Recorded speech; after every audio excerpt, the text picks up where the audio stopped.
Today from the Carrier Dome in Syracuse, New York, ABC Sports presents Panthers of Pittsburgh against the Syracuse Orange Men. And here is the most potent weapon that Syracuse has in its arsenal. Number 47, pint size, 5'7", Joe Morris, the most devastating runner that Syracuse has ever had. Their all-time leading ground gainer, and he has 162 yards per game this year. On the opposite side, the great Hugh Green. They call him the incredible Hugh Green, number 99, defensive end for Pittsburgh, who does just about everything. Twice he has been named as an All-America player.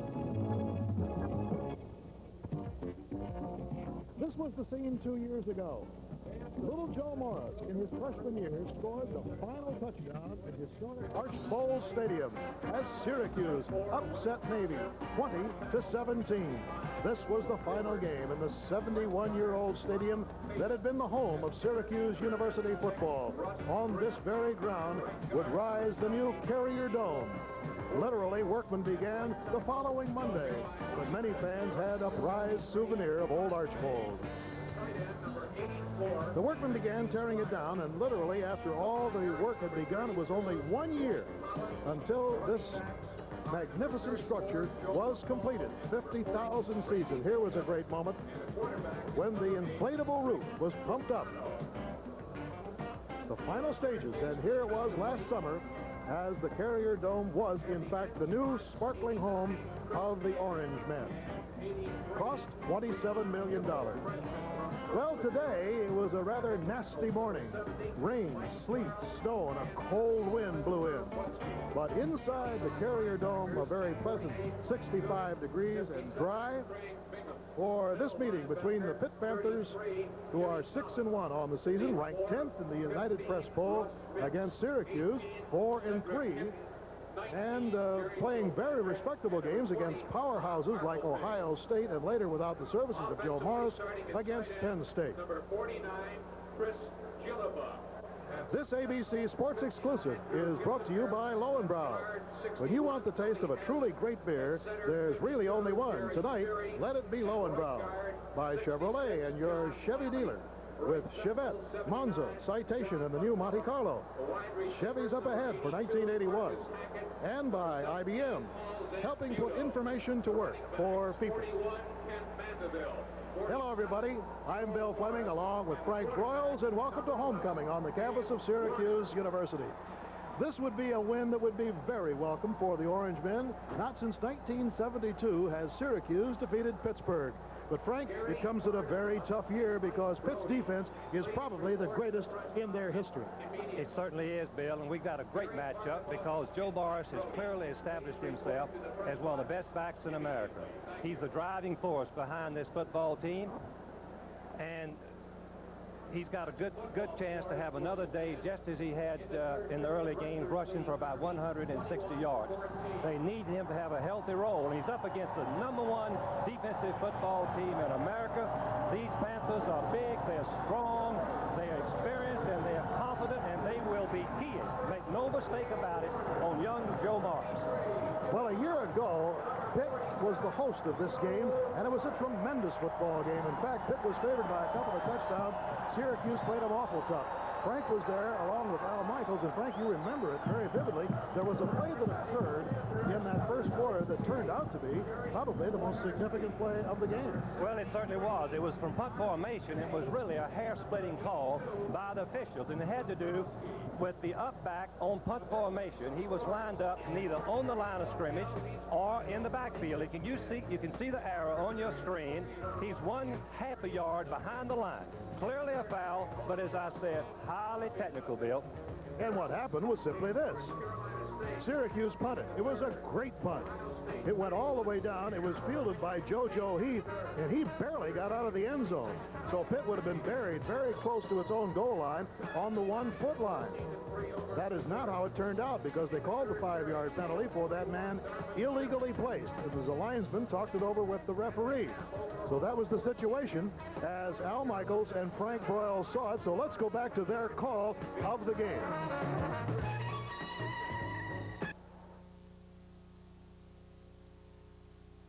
Pittsburgh was very lucky on that play, they would be starting from the 1-foot line. White is averaging 37 yards a kick.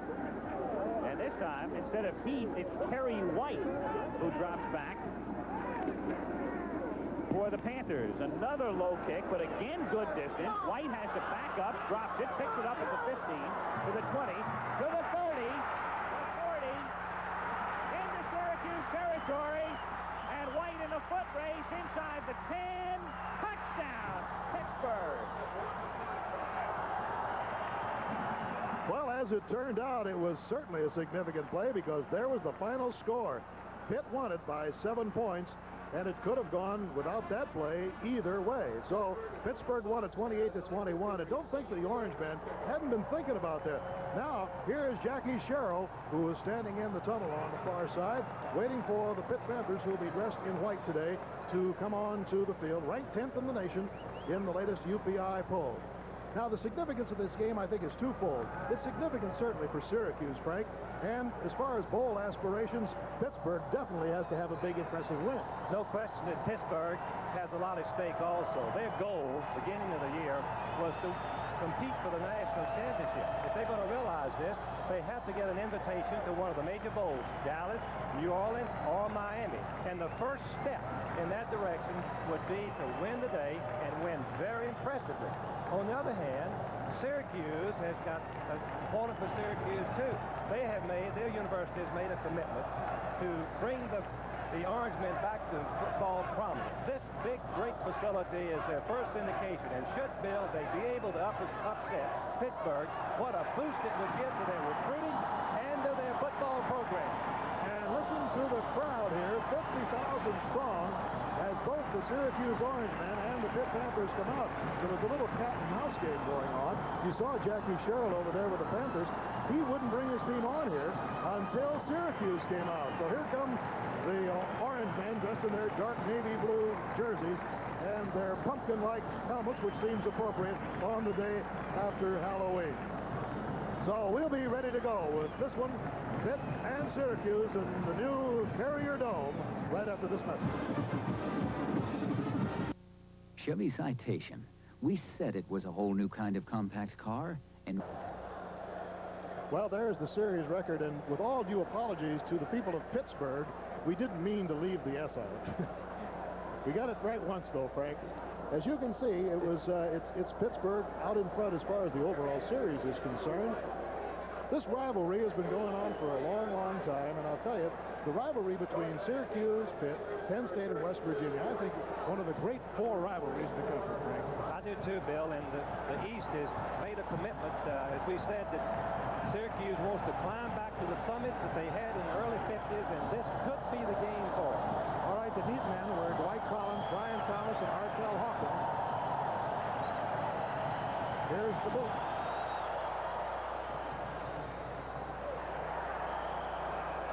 That is yeah, it's out of bounds on about the 5-yard line, so they'll have to boot it over. Well, what a perfect day it is inside here today. 62, and it's terrible outside, windy and cold. A kind of cold, really, that goes right through you up here in this part of the northeastern section of the United States. I don't know much about that, Bill. I'm from way down south. I know it goes right through you, though. Oh, it was cold this morning. Looked out the window, Bill, and it was snowing.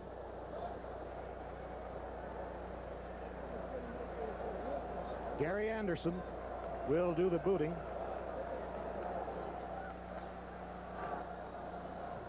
From the 35. Well, we hope you enjoyed the first game of our doubleheader today. What a tremendous game it was between Georgia and South Carolina. In case you missed it, the Bulldogs won it by 3, but the duel between Walker and Rogers was just tremendous. Hope you had a chance to see it. Here it is, Dwight Collins. Gets up to about the 27-yard line. All right, let's take a look now at what we'll be seeing. Rick Tricano, the senior from Brooklyn, Ohio, at quarterback. Joe McCall, number 34, freshman from Miami, Florida. Randy McMillan, the veteran in the backfield from Jarrettsville, Maryland. And then Dwight Collins, freshman from Aliquippa, Pennsylvania. And Willie Collier will be the wideout. Willie Collier, senior from Cordele, Georgia. Rick Tricano, the senior quarterback, who was the safety man Earlier this year, he was the quarterback a year ago until Dan Marino beat him out after an injury. Tricano, though, 2 weeks ago came back as the quarterback when Marino got hurt, and he has been solid. The offensive line up front for Pittsburgh, a left tackle, Jimbo Covert, 264 and a sophomore. Left guard is Bob Feta, 245 and a sophomore. The center is Russ Grimm, 270 and a senior. Right guard, Emo Boris, 266 and a junior. Right tackle, All-America candidate Mark May, 275. And Benji Pryor is number 84, senior tight end. It's now 2nd and 5 for the Panthers at their own 32-yard line. And Tricano goes back to pass. Down the middle, fires it complete at the 45-yard line. Benji Pryor is tight end. That's the first down. Now defensively for Syracuse, not a lot of experience here, as you'll see. We have defensive end Chris Hand, then Mike Charles, Butsky and Kimmel, Zunick, Collins, Bingham, Hinton, Kilpatrick, Arkelpane, and Spitz. First down for the Panthers on the move following the opening kickoff. Handoff goes to the deep end. And it's up to almost midfield. Joe McCall, the running back, getting it to that point. Pittsburgh looks very good in these first series, Bill. Very important to establish your confidence. Obviously, they've got Syracuse a little bit on the move, running 3 times and passing once, completion to Benji Pryor.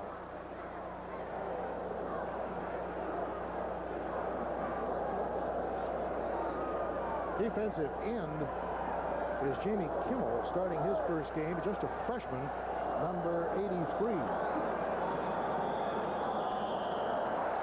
Too much time. You know, I don't think we could say enough about the quarterback story, Frank, and while we do have a moment, I think we should mention that Tricano did something that you just don't find very often. When the starting role, which was his a year ago, was won by Marino, he didn't slouch around and say and feel sorry for himself, say, shucks, you know, what's the matter? He went to the coach and said, hey, I want to play. Went over and played safety man and played very well all spring and most of the fall. And it's a tremendous thing that he's done to move over to the offensive quarterback and play so well. There goes Benji Pryor in motion, and Tricano fakes the handoff to McCall and fires it. He's got his man, and it's Dwight Collins, the flanker, at the 40-yard line. Another first down for the Panthers, a 15-yard pickup. And they're showing a nice, crisp offensive machine here in the early going. They really are. Dwight Collins is a freshman, really a sensational athlete. Just a little simple turn in, but there was a man, Pryor, was up in front, decoyed the safety man up, and Collins was wide open, and Tricano was right on target for his second completion in a row. He was brilliant last week against Tennessee. He ran for 1 touchdown. There he goes and throws it long, and it is almost on the fingertips, but just off in front of the intended receiver, Dwight Collins. Covered by Cedric Hinton. Jackie Sherrill on the sideline. His 4th year as head coach of the Panthers. Hadn't he done a good job, Bill? 3 bowl teams in a row, and this year, one of the finest football teams in America. Both offensively and defensively, they have the weapons. Very talented team. Incidentally, in case you did miss it, Herschel Walker rushed for 219 yards, and George Rogers 168 in that matchup between Georgia and South Carolina in the Great Duel. Game won by Georgia. Tricano fires it over the middle. He's got his tight end, Benji Pryor. You know, we saw Benji Pryor in the first game that Pitt played against Boston College. I think he had something like 9 receptions, Frank. Benji is one of the finest tight ends in America, and you're going to watch Tricano drop back. And for you fans at home, watch his eye work. He's looking right down the middle, and he sees Pryor open just momentarily, and he rifled the ball to him for the key completion. 3rd down coming up. They're down in about 1.5 yards, and Syracuse being spurred on by this capacity crowd here in the Carrier Dome. Here's Tricano. He's got running room, and he has his first down out of bounds at the 27 or 28-yard line. Right out by Cedric Hinton, number 18. You know, he's got a certain amount of toughness to him, and I'm sure that was honed on the defense. Very definitely. His coaches feel he's matured. The one thing that you learn playing defensive safety, 2 things really. You learn to tackle tackle, and you learn to go through the quickness drills, and he is a mature player, and the coaches say that he's much more confident. And let's give Randy McMillan credit for that last play, Bill. He had a knockdown on the defensive end that sprung Tricano for the first down. 1st and 10 for Pitt on the 27-yard line. Nice give there on a good fake, but there's a marker down as McCall gets to the 24-yard line. Number 70, Mike Charles, a 270-pound sophomore, brought him down. You know, I mentioned the inexperience in that defensive line of Syracuse as contrasted with Pitt. All seniors on the Pitt side, but we've got 3 sophomores and a freshman on the front 4 for Syracuse. One thing, Bill, you can say about the Orangemen. They play hard and they play together. I've looked at all of their film. I saw them play last year. And one thing they will get after you. They don't stay blocked very long. They're not big, but they do have quickness. But one thing that you mentioned, they lack overall team speed to match the Pittsburgh Panthers. Illegal procedure setting the Panthers back. It's a 1st and 15, and you get a look at Dan Marino, young sophomore who won the starting role as a freshman a year ago when Tricano was hurt. Marino himself was hurt in the 6th game this year, and Tricano has come on. 1st and 15, Tricano has Pryor again, and more you see teams going to that big tight end. The reason for that, Bill, is that they are so talented, number one, and secondly, many teams use their linebackers to rush the passer. And so there's an open area in front of the safety man, and thirdly, Benji Pryor is quite a target, 6'4" and 225 pounds. Well, he's caught 3 passes today for 40 of those 45 yards that Tricano has thrown for. It's 2nd down, and a healthy 5, picking up 10 on that particular play. No score. We've just begun from the Carrier Dome in Syracuse, New York. And Tricano looks down the left side and then throws as he's hit, and it is incomplete. I thought for a moment there was contact there as Collier went up. The defensive man was hitting. I thought Hinton might have bumped him, and everybody, I think, collectively in the Carrier Dome was holding their breath to see if, in fact, there was contact made prior to the ball getting him. Bill, you called it just right. The official was right on top of it. He was standing within 3 yards of the play, and he did not call interference. Evidently, he felt that Cedric Hinton, fine defensive left halfback, as the report said, he did a good job. All right, it's critical play here now. 3rd and 5. If they can hold them, they might force the 3-pointer. Good slash back, and they hold it. At the 20-yard line, Joe McCall is stopped by Jim Collins, the middle linebacker. Where's number 33 and a veteran, senior?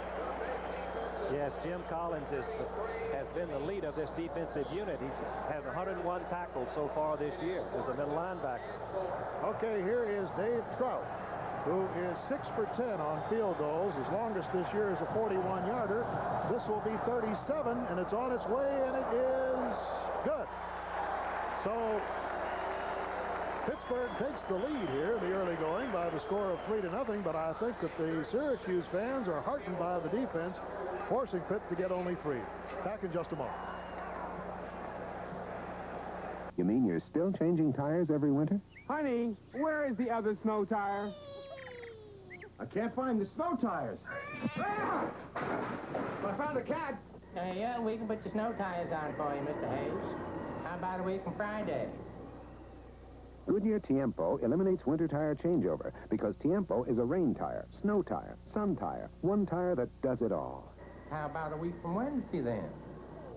Goodyear, quality and innovation. No experience, no job. I could do that job, but who'd give me the chance? Army, Navy, Air Force, Marines. We don't ask for experience, we give it. You won't read it in a book. You live it. Pick a service, pick a challenge, set yourself apart. Army, Navy, Air Force, Marines. What a great place. It's a great place to start. America's taxpayers are demanding accountability in public institutions. Nowhere is accountability more evident than in high school activities, which involve half the students of most schools at less than 1% of the school budget. That's the best bargain in education. Here's a young man who has the distinction of being ranked in the top 15 in the nation, Ed Coben of Syracuse, in kick returns. So he's the deep man. He'll be along there on the other side, has Glenn Moore with him, number 44, as Dave Trout, who has just put Pittsburgh ahead by the score of 3-0. We'll get ready to kick the ball off. That score coming at 10 minutes and 10 seconds to go in this first quarter. Second half of the doubleheader. Glad you could join us for this one, and a big high kick coming down to Coben in the end zone. Besides, there are too many white jerseys out. The offensive backfield now for Syracuse, Dave Warner, junior quarterback. And in the backfield with him, Joe Morris, 5'7" junior. Ken Mandeville, a senior, at the fullback spot. And Paul Zambuto, a speedy junior flanker. Marcus Hackett, the wideout, a freshman. Well, Bill, they're going to need all the encouragement they can get because this Pittsburgh defense, and there's no huddle. By the way, I better give it back to you. Well, it's kind of strange. Everybody was on the sideline talking to Coach Frank Maloney, and then all of a sudden they broke out and went to their respective positions. Handoff goes to little Joe, and he gets a couple. The offensive line will have Kissinger as the tackle at 276. Hazen, 248, a junior left guard. The center is Jerry Theory, 241. John Lally at guard at 251, and a tackle on the far side, 259, a junior John McCollum. Chris Gillaba is the tight end. Again, no huddle, hoping to just do something to upset the Panthers. Good pursuit and incompleted pass. Marcus Hackett rather, missing it. That upsets Frank Maloney just a little bit. Excellent coverage by the Pittsburgh Panthers with Warner rolling out to the left. The defense moved right over and had the receivers covered, although Hackett could have made a sensational catch. Green, Meisner, Boyarsky, Neal, and Jackson, and they are all seniors. And they average 264 pounds. Warner on the third down as it bounced and is intercepted. A deflected pass, and it's picked off by Sal Sunseri on the rebound after it hit one of the Pitt players on the headgear. Good reaction by Sunseri, but there's a marker back at about the 13-yard line. So obviously Syracuse is hoping desperately the penalty is against Pittsburgh. Warner shaken up on that play. Boy, a lot of pressure on him, Frank. Yes, there was. One thing that Syracuse has got to have is pass protection for Warner. On this occasion, he didn't have it. He was rolling out, throwing back just a little bit over the middle, which is a very difficult throw, very average fake because he's setting up the throw. But you can see that it goes right into Tom Flynn, number 5, the freshman, and it's knocked out by White. And finally, Sunseri, the fine linebacker, the junior of the football team, wants to be a fullback, and he uses his stiff arm. And finally, I guess it was Warner that knocked him, that finally made the tackle. Yeah, you know, that good point, Frank, because I thought Warner may have been hit after he threw it. Actually, where he was shaken up a little bit was going over making the stop. First and 10 for Pittsburgh on the 40-yard line. 3-0 is the score. Pitt in the first quarter leading. Tricano fires. Oh, wide open is Dwight Collins, and he heard footsteps. Collins, if Pittsburgh coaches feel like that he is one of the great players in America, even though he's just a freshman. He's had a sensational year so far, but he took his eyes off of this play as Kilpatrick, number 19, was in to going to let him know that he shouldn't catch the ball inside, and incomplete it went. And Kilpatrick was coming at him at an angle where Collins could see him. Yes. So here comes Collins out wide to the right now, split way out as the flanker on a 2nd and 10 situation. Ball is on the 40. On the draw, McMillan has some running room and is snagged there by number 20, Bob Harklepayne. One thing that Syracuse has got to guard against is letting Randy McMillan, 225-pound fullback, get turned downfield north and south. If you can redirect him and force him to go sideways, he's not as effective as he is once he turns down. He's like a big, heavy truck. It seems that Syracuse has had a number of these situations here in this first period. Straight drop back by Tricano. Throws it too high, intended for Benji Pryor. Good stop, good coverage. The deep men were covered, and Syracuse now will force a 4th and 5 situation at the 34-yard line, 35, let's call it, on Pitt.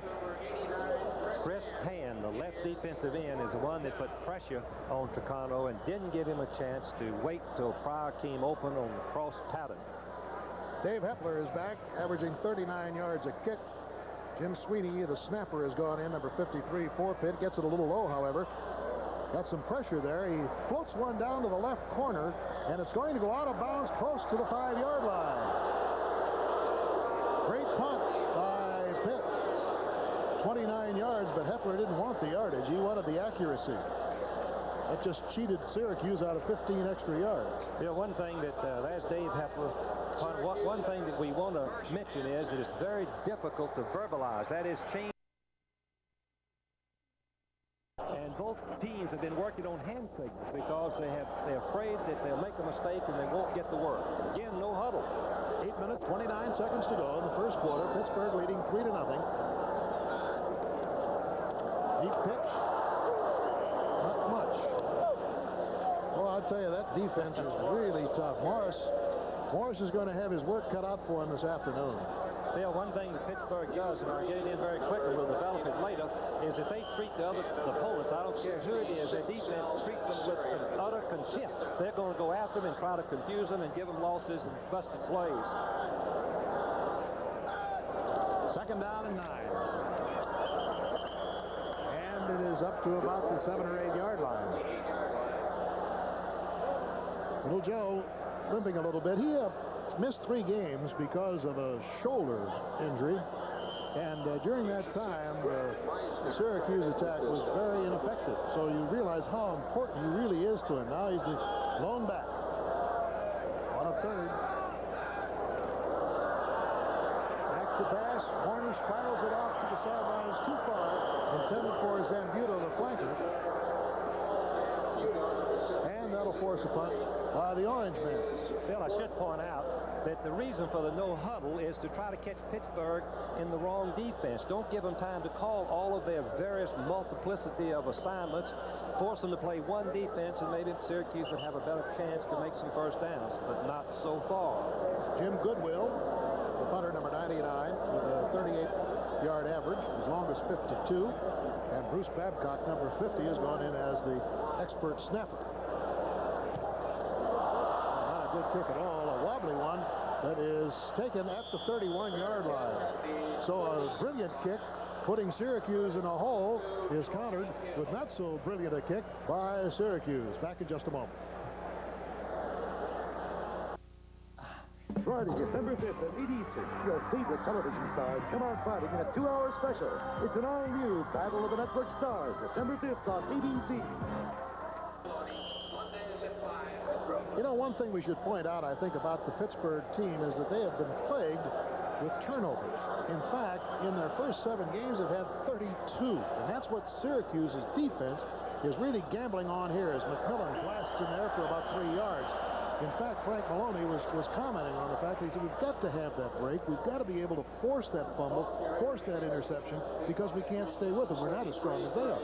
No doubt about it. Pittsburgh, the one game that they lost was to Florida State. They turned the ball over 7 times, Bill, most of them on their own side of the 50-yard line, and gave Florida State 5 field goal opportunities. Here we have a 2nd and 8 situation with the ball just inside the 30, as Pittsburgh is out in front, 3-0 over Syracuse in the first quarter, and Joe McCall is stopped bang right on the line by Jim Collins on a head-on collision.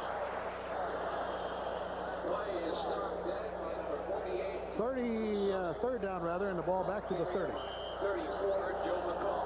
We can see on the screen Jim Collins getting the defensive signal, trying to figure out what to do on 3rd and long against this Pittsburgh team. Only made 1 out of 3 3rd down conversions.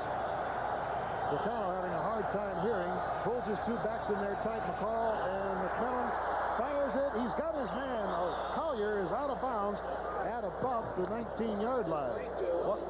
Excuse me, Bill, on the isolation, watch Collier, and what the good receivers do is they deceive the defensive back into thinking that they're going to do something differently so that they can get open.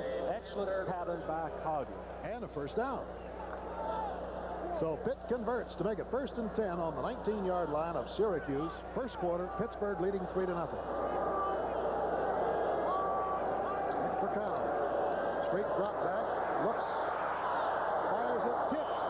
Good defensive play. Man was there. Russ Spitz got his hand on the football and deflected it high so that the receiver couldn't get to it. with 4 first downs. Syracuse has yet to make one as we have 5:41 to go in the first quarter. And again, in case you joined us a little bit late, we are bringing this game to you. First game ever televised from the Carrier Dome in Syracuse, New York, the new home of the Orange Men, who were without a home really for 2 years, had to play all the games on the road. The call dances away. It gets inside the 15-yard line. 34. Arco Payne brought him down, number 20. Arco Payne. 57. Craig Bingham. Syracuse very definitely needs to mount a defense and stop Pittsburgh from getting 7 points and maybe just takes a 3. There's number 73, Mark May, who is one of the finest offensive tackles in America. And there's a story about him, Bill, we want to develop a little bit later. Little guy only goes 270. 6'6". 3rd down and 5. Putting a man up on the wing, and here comes Tricano. Goes down the side, and he's incomplete. Great defensive play. Jerry Kilpatrick couldn't have played that any better. He was absolutely right on White Collins. There's a fine line in there between interference and good defense. Well, that was perfectly played by Kilpatrick. Plus, there's a penalty flag. Let's wait and see. It may be a 15-yard penalty against Pittsburgh. Now they're talking to Collins, the defensive captain of Syracuse. The marker was thrown at the 24-yard line. That's what it is, a major. No, it's going to come back to the 29.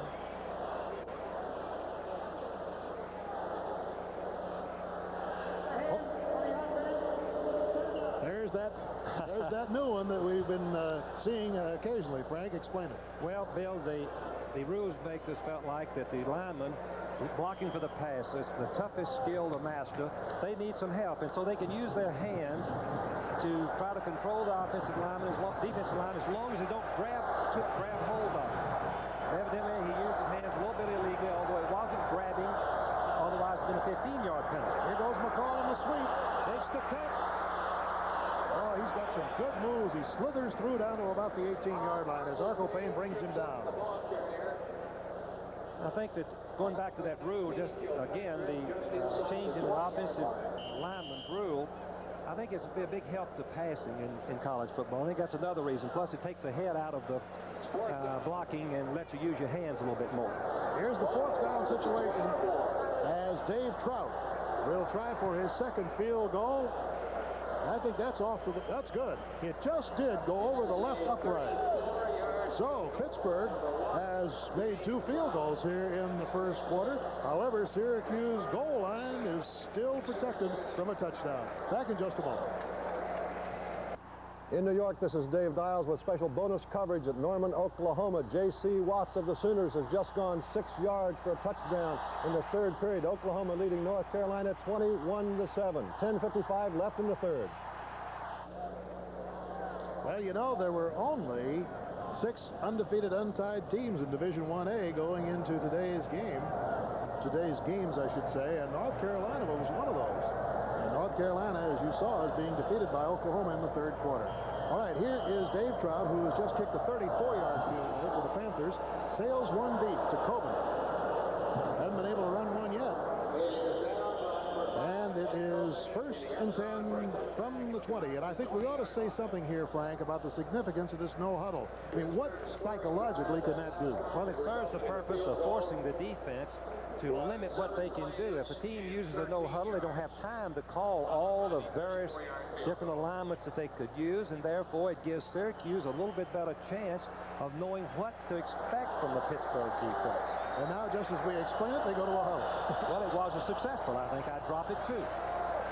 1st and 10. Warner, the quarterback. He's got Morris, Zambuto, and Mandeville in the backfield. He's had Gillaba as the tight end. Ducks back. Tough going inside against that all-senior defensive front 5. Bill, those Pittsburgh front 5 are very, very strong. They have the muscle, but they have the movement to go with it.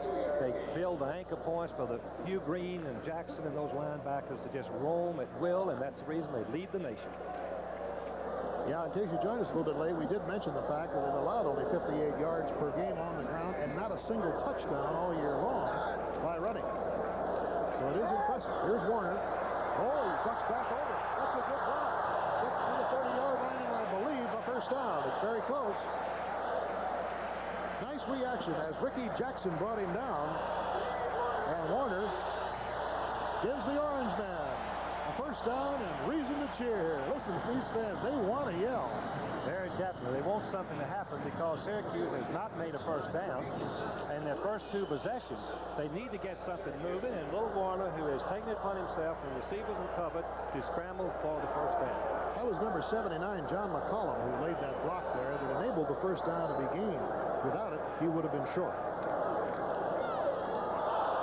Fumble. Ricky Jackson has the football. And so does Pittsburgh.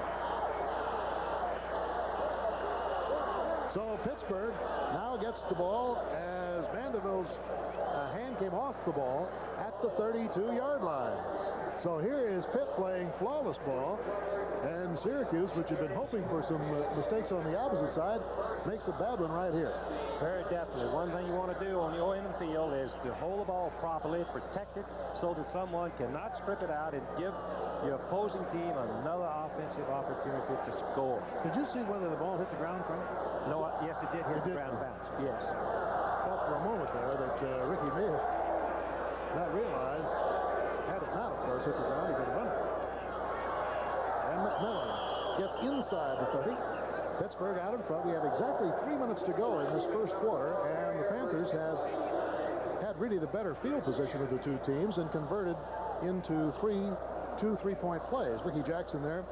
You know, Hugh Green does get a lot of publicity, but the guy on that opposite side, that Ricky Jackson, is mighty tough. He's 217, comes from Pahokee, Florida.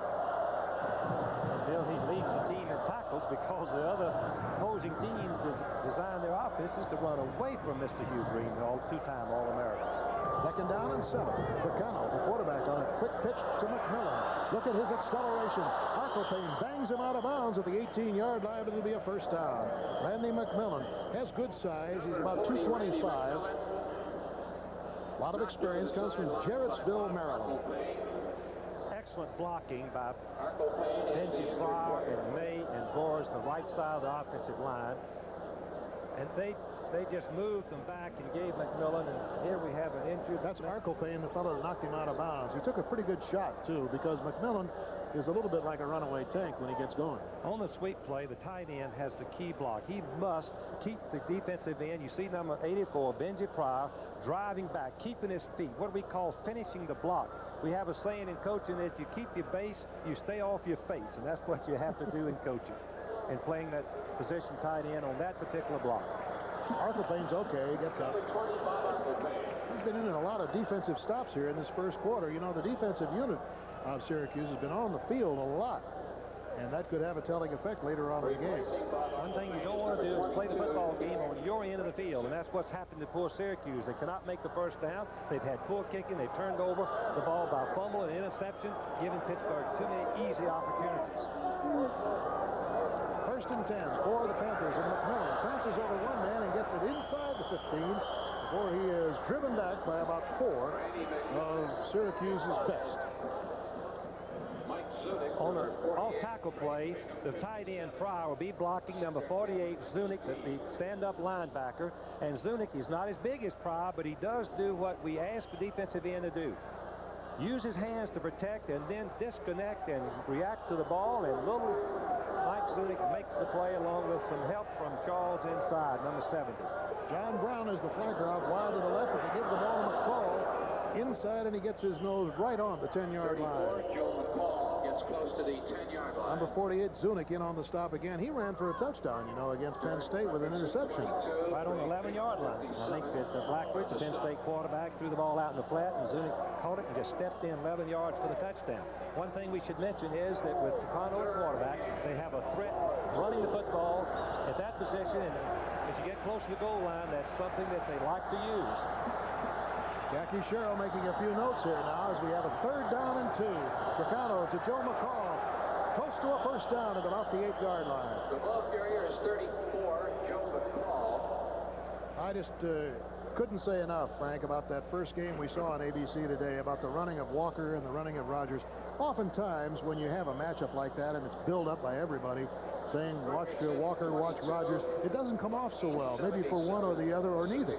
But it wasn't the case today, because when you look at the statistics on that game, George Rogers had 168 yards, and Herschel Walker, the freshman sensation of the Bulldogs, had 219. Now, between them, Frank, that's nearly 400 yards. Well, they are two of the very best in America. What they have going for them, Bill, they have the muscle and they have the speed, and you put that combination together and they run it. Both teams use them very wisely, running inside, outside, trap, screens, and you give them the ball enough and they're going to make enough yards. They're just too talented.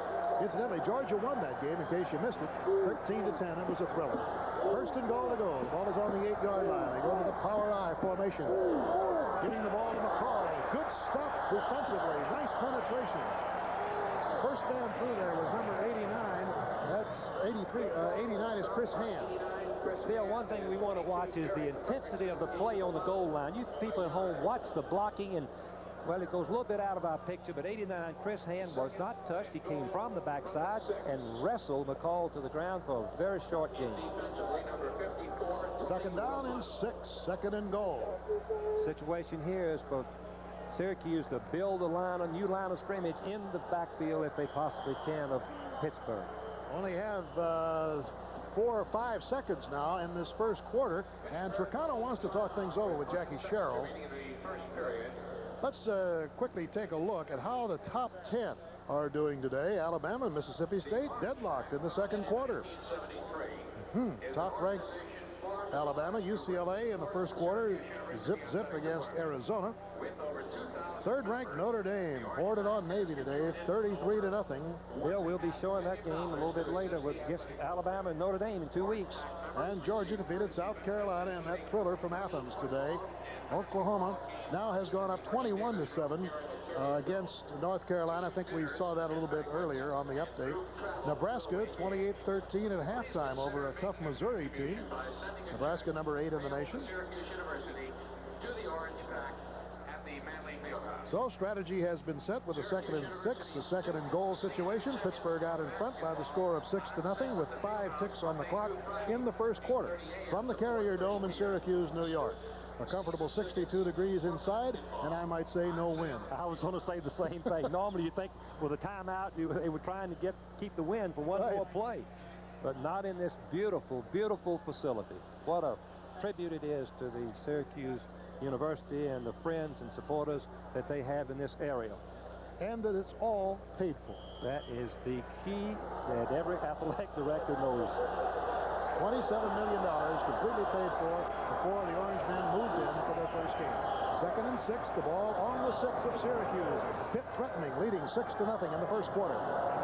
Fake handoff. Tricano still has it. Has a man in the end zone. He's got him. Touchdown as Joe McCall seeped through there, and he was all alone.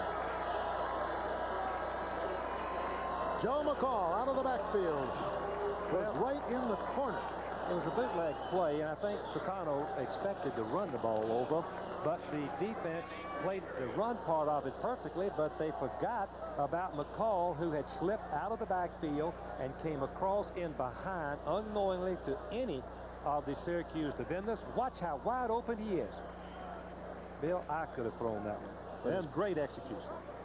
Benji Pryor was right there had he not caught it. So we now have a 12-0 game, and that ran out the clock of the first quarter.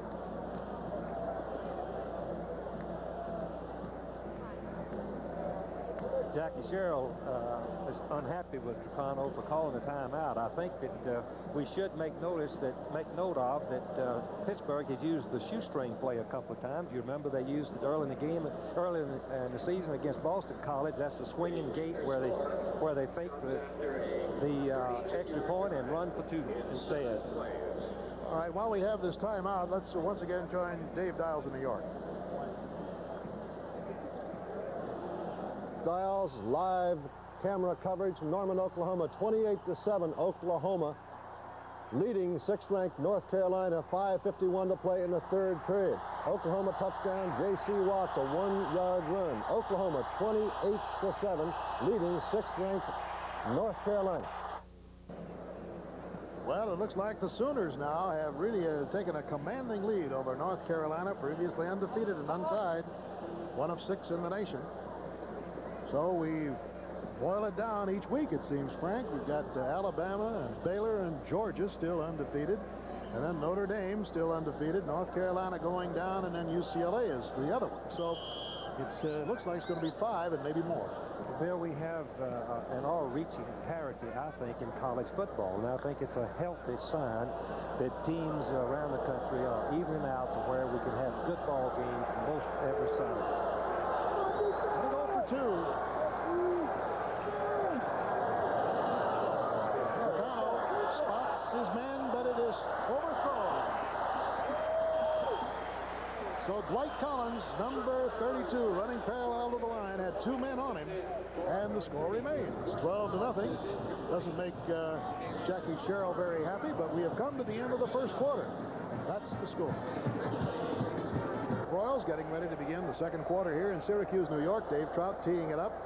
Well, I'll tell you one very significant thing, Frank. You've got to have the football in order to do anything, and Syracuse just didn't have the football in the first quarter. Well, it was of their own doing, along with the great play of Pittsburgh, and it could not make a first down with poor field position, and when you punt it or turn it over, the other team's going to put some points on the scoreboard.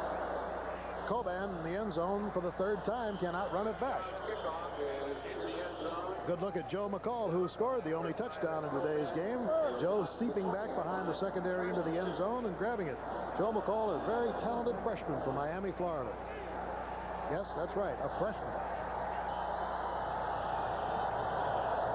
Now the Syracuse cheering section here with their orange and blue pom-poms exhorting their team to get moving.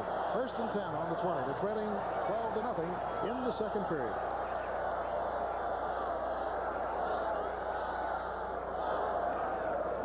Here comes Warner. The goal is plugged, however. Number 66 in there, coming through to make the stop of Sunseri. Look at these first quarter statistics, and you'll see what we mean about time of possession. Well, they reflect exactly what we've seen. Overwhelming advantage to Pittsburgh in every category, all the way down, except the one that Syracuse was trying to avoid, the turnovers too, and time of possession reflects exactly what's happened. Jackie Sherrill told us, he said, you know, if we ever can eliminate our mistakes, we will be a great football team. Well, they have not had a mistake so far in today's game, and they're leading 12-0. Warner swarmed on him. No place to go at all.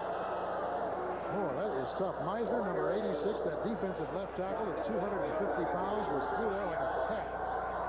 One thing that when the quarterback's going to throw a look-in pass, he gets one look, and that's all he does on a quick pass close to the line of scrimmage, because the Pittsburgh defense never plays run. They're going penetration in the backfield, and you can see Warner gets one look.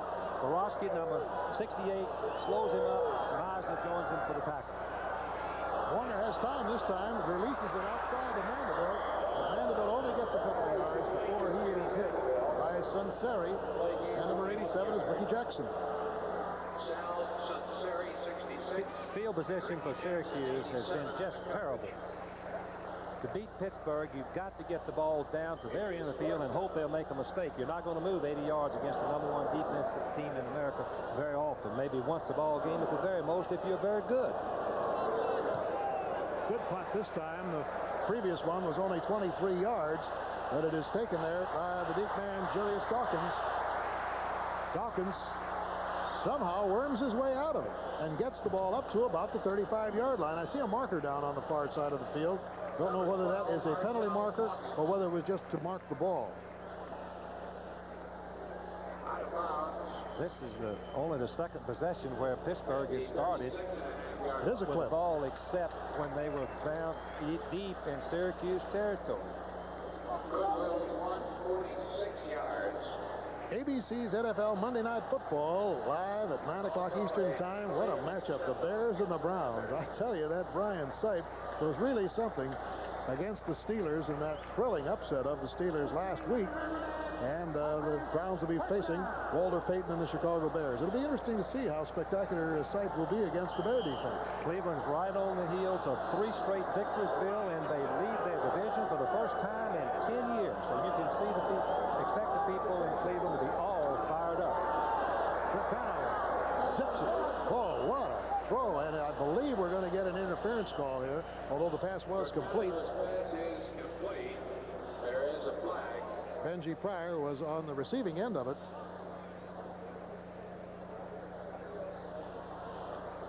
I think that the mistake and penalty is caused by the fact that the defensive back is going to knock Collins, number 32, into the play from the rear. He breaks, he pushes it in, number 18, Hinton, pushes Collins into Pryor. Of course, they will decline the penalty. So the ball is on the 32-yard line. Pitt leads 12-0. We are into the second quarter, just 2 minutes into it, as Syracuse has had a hard time trying to find any kind of room to maneuver their offense. Pitt has dominated the game. Chicano throws that one again on the sidelines, an almost unstoppable play to Dwight Collins. One thing that receivers have to do is make the defensive back misread their intentions. See if you at home can watch Collins push down and see if you can tell what his intentions are any better than Hinton, number 18, the defensive back. Watch the spread. When Collins breaks it off, Hinton is not in the picture because he thought Collins was going deep. Finally, Hinton, number 18, comes in and wrestles him out of bounds. First down on the 49-yard line of Pitt. We're in the second quarter, 12:43 to go in the first half. And Tricano again with plenty of time has the ball batted, this time on a fine defensive play by Tom Siebert, number 26.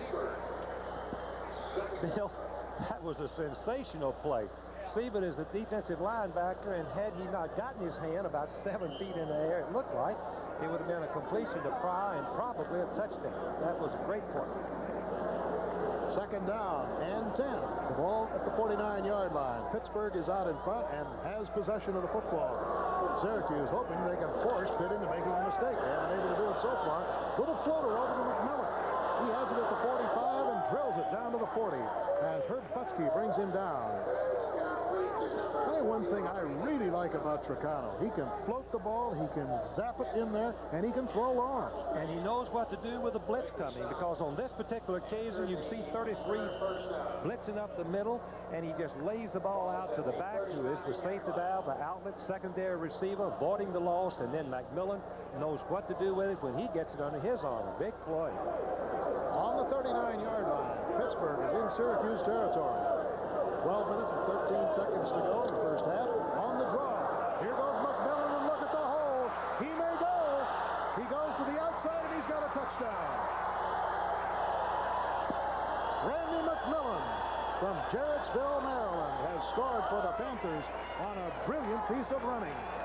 What a call that was, Frank. It was a beautiful call, and we're going to watch this again from the sideline, exactly where Frank Maloney, the Syracuse coach, was standing. Watch from the camera, see the blocking develop right on the line of scrimmage. The linemen are going to step back like a pass. It's a draw play, invite the defensive lineman to rush, and now McMillan, when he gets north and south, as I said earlier at the show, when he goes down that field, watch out. He knows what to do with the ball. Even though he's a fullback, he combines power and speed. And the extra point is up and good. And so the Panthers have shown their offensive strength here with their second touchdown, leading by the score of 19-0. And we have 12:01 to go in the first half. MCs love RVs. CBs love RVs. UFOs love RVs. You and I love America's roast beef. Yes, sir. Very inventive phrase for this guy. They call it the Big Mac attack. Randy McMillan, senior fullback. Well, he really turned it on that. He just blew past Kilpatrick, who was really in position to stop him and couldn't even react. It was so quick. They're deceiving speed, Bill. A fellow that big, you think that you could catch him, but very few have. I watched him play 3 times, and when he gets on home field, he's very difficult to bring down. Not only does Trot kick him long, he kicks him high. There's just no way Coban, ranked 15th in the nation in kick returns, has been able to return any one of the 4 that have been booted to him. We're going to take another quick look at McMillan's great run. Watch the blocking. Watch the 2 guards, number 70, number 77, and number 56, Graham, makes the very key block that springs McMillan into the secondary. And then Arcopane, number 20, cannot get him to the ground. He'd already bypassed Kilpatrick, and then number 15, Spitz, misses the tackle also. Touchdown and a great run for Randy McMillan. made the score 18, and the extra point 19 for Pitt. 12 minutes, 1 second to go on the Syracuse Orangemen. Hope to mount an attack here. First and 10 on their own 20.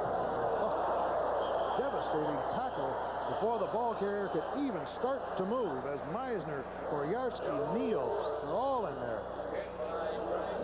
Bill, like I said earlier in the show, Pittsburgh defense are so aggressive. There they are, ranked number 1 in the NCAA in total defense, number 1 against the rush. They try to intimidate the opposing team. I don't care who they play. They want to blitz and crash through and give you some bad plays, and their term is we're going to treat them with utter contempt. Last time that Syracuse had the ball, they gained 1.5 yards and 3 downs. On the first one, they just lost 2. Warner looks, throws it incomplete. Jellibo was running parallel to the line, and he had 2 men right there.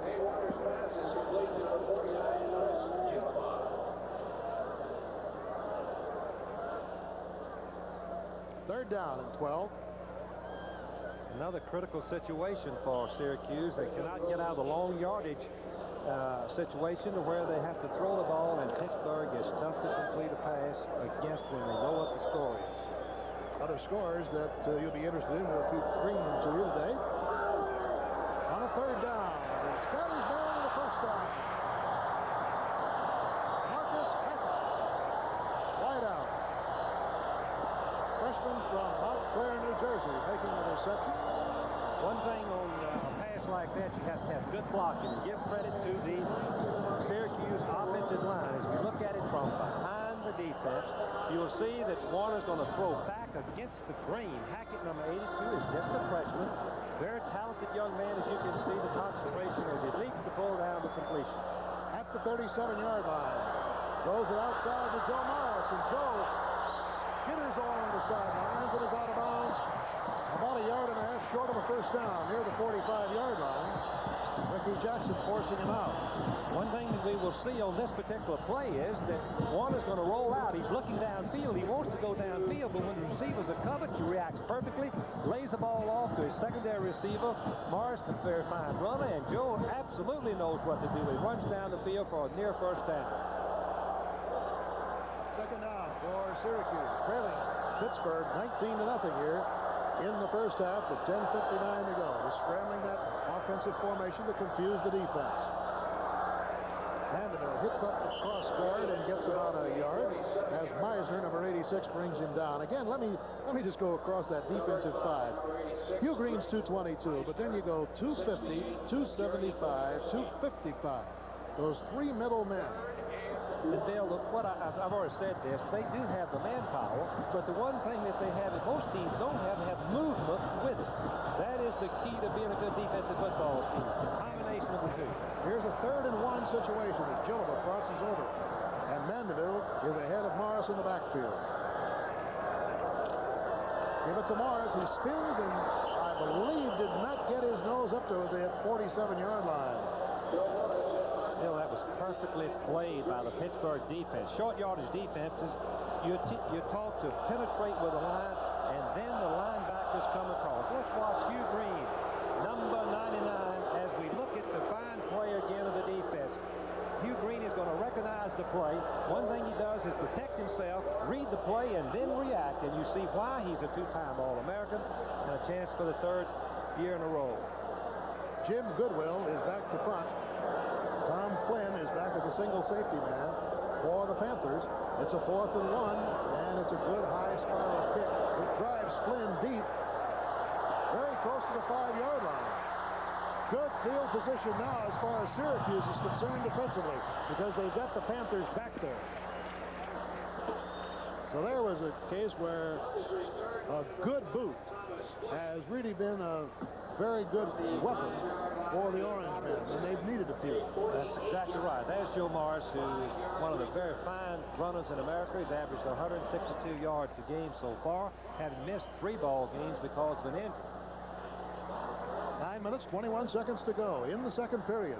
The Panthers of Pitt, ranked 10th in the nation in the United Press poll, ahead of Syracuse.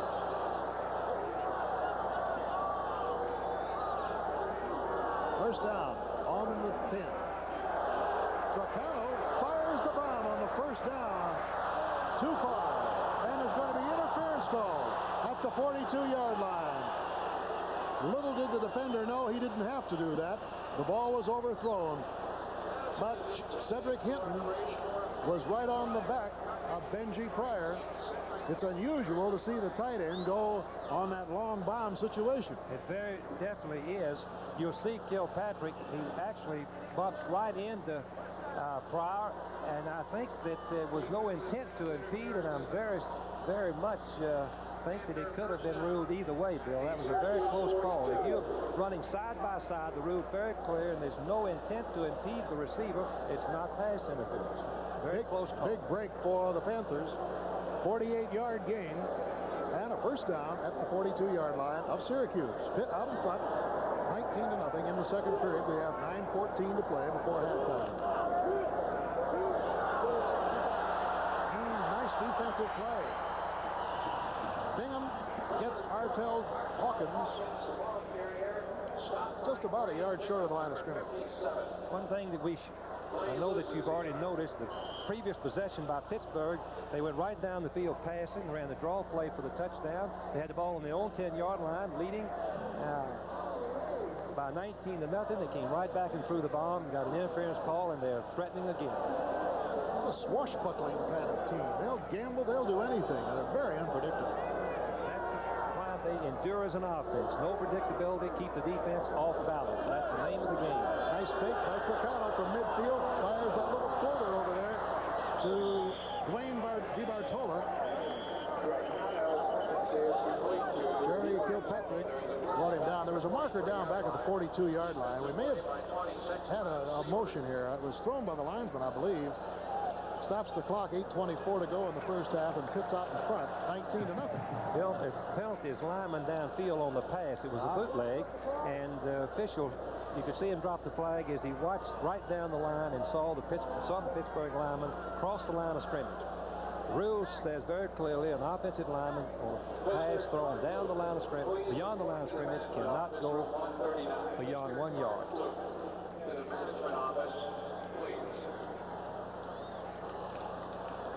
So the Panthers will come back now to their side of the 50-yard marker. Emil Boris goes into the lineup at guard. Penalties about even so far. Pitt 5 for 55 and Syracuse 2 for 50. It's a second down situation. 26 yards to go on the 43-yard line of Pitt. The Panthers 6-1 coming into this game, and very much a contender for national honors this year. Had it not been for that one slip against Florida State, I'm sure they'd be ranked in the top 3. Very definitely, Bill. They have great football. Well, there's movement by number 75 as he pulled off the line. I believe it was number 75, wasn't it, on the left side? Yes. Colbert. Yeah, Jimbo Colbert. Bill, I want to mention again that both coaches worry about the quarterback, people hearing his signal. The noise in an arena like this bounces off the wall, and the lights have a humming noise, Bill. That's what the players say. And it's hard to verbalize, and you'll see some motions because of it. Second down. The ball is on the 38 is where it's spotted. There's 31 yards to go for Pitt. But you know, with this kind of an explosive offense, you'd be surprised, you know, they just take that long pass and give to McMillan on the draw like they did on the touchdown. They got so many ways. Tricano fires it. It is almost intercepted by Kilpatrick. I think he held on to it. I saw daylight for a second, but it didn't hit the ground. And Kilpatrick comes up with a big interception. That's Pittsburgh's first mistake. We're going to watch Collins run the pattern where he goes in and comes back out. And at the last instant, little Jerry Kilpatrick, number 19, reading the quarterback from in front of him. Watch him at the bottom of your screen.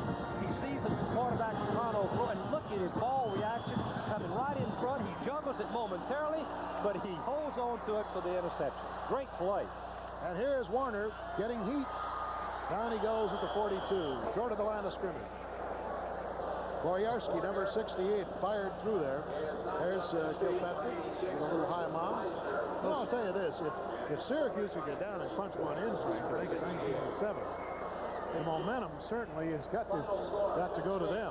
Very definitely. Momentum increases your enthusiasm. It improves your intensity, and things good begin to happen to you when you can get the momentum.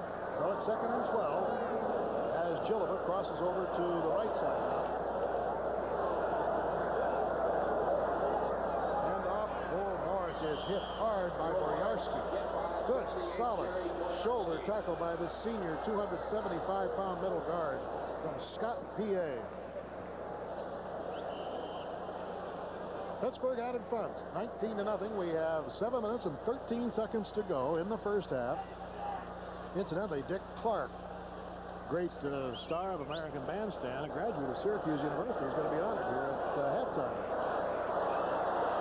Warner throws to Gilleva, but I believe it was tipped. So on that play, it'll bring up a 4th. Steve Fidel covering on the play. 4th down and 12. So once again, Syracuse sees that tough defense up against them. You just haven't got time to maneuver. You haven't got time to even see. You've got to hurry everything you do. Nice high kick coming down to Julius Dawkins. Goes deep, stumbles. Down he goes at the 8-yard line. 47-yard boot. And as far as they're concerned, it's still Halloween. 19-0. We'll be back in just a moment. Jake Crowdhamel, who is the athletic director of Syracuse, would obviously like the score to be a little bit different, but you can't help but feel he's very proud of this new home for the Orange Men of Syracuse. Of course, you remember, Coach, when Jake was the coach at Dartmouth. I remember very, very well. Our ABC crew went there when Dartmouth played Cornell, when they had the great Marinero, and he inspired that team that day, and Dartmouth beat him and shut Marinero down. And he won a couple of Ivy League championships while he was coaching there. This is a great tribute to he and his group here, this Dome Stadium, and it's paid for. 1st and 10 on the 9 as the Panthers, who are out in front, give the ball to McMillan. He slices out of bounds at about the 12-yard line. We have an unconfirmed report that Alabama has been beaten by Mississippi State. Alabama, the nation's #1 team. It is confirmed, Frank. The Crimson Tide have gone down to defeat today, and that again goes to show you what can happen in the crazy game of college football. Emory Ballard, what a great win, probably the #1 win in his entire career. You coach at Mississippi State. Congratulations. That's absolutely incredible. It really is. You know, Emory was the one that started the wishbone, which has elevated Alabama these last 10 years to such fantastic, phenomenal success. And so he does know a little bit about defense in the wishbone, but to be able to stop Alabama and win that ball game is a feat that no one in America could ever expect. But there's college football again, which we talked about earlier. I don't mean to in any way detract from this game or get away from the play here, but you just are so astounded at something like that. We felt it was worthy of more than just a mention. 3rd down and about a foot, and there goes a 1st down for Pitt at about the 22-yard line. We'll have all the scores for you at halftime. Certainly that's got to be the talk of college football today around the nation. No, we're down to 4 undefeated, untied teams in Division 1A right now. And now the question will be, what's going to happen? Who's going to be #1? Will it be UCLA? Will maybe Georgia sneak in there? How about Notre Dame? Well, that's what's coming up at halftime today. We'll have those highlights for you, and also the pride of the Orange, the Syracuse marching band. 5:36 to go in the first half, and Trocano rifles one, and Kilpatrick comes up with his 2nd interception. Mike Domborowski, the tight end, was going deep, and Kilpatrick snagged it. One thing that Trocano and Marino both have been doing, because they've had great confidence in their receivers, is throw the ball up for scrambles on a deep pass. This is what Trocano does. He was a safety man. He should know better than this, because Kilpatrick just laying back. Watch him. It's overthrown quite a bit. Interception and another opportunity for Syracuse. So with the score 19-0, the clock has stopped for a timeout. We'll be back. Oh, Mr. Goodrich, can I get a tuna? Sure can. What's that? Your written estimate. Mr. Goodwrench wants you to know in advance just about how much the job will cost. He has the GM training and tools available. Saturday, an exciting NCAA doubleheader starting at 12 Eastern. Check local listings for the games in your area. Live on ABC.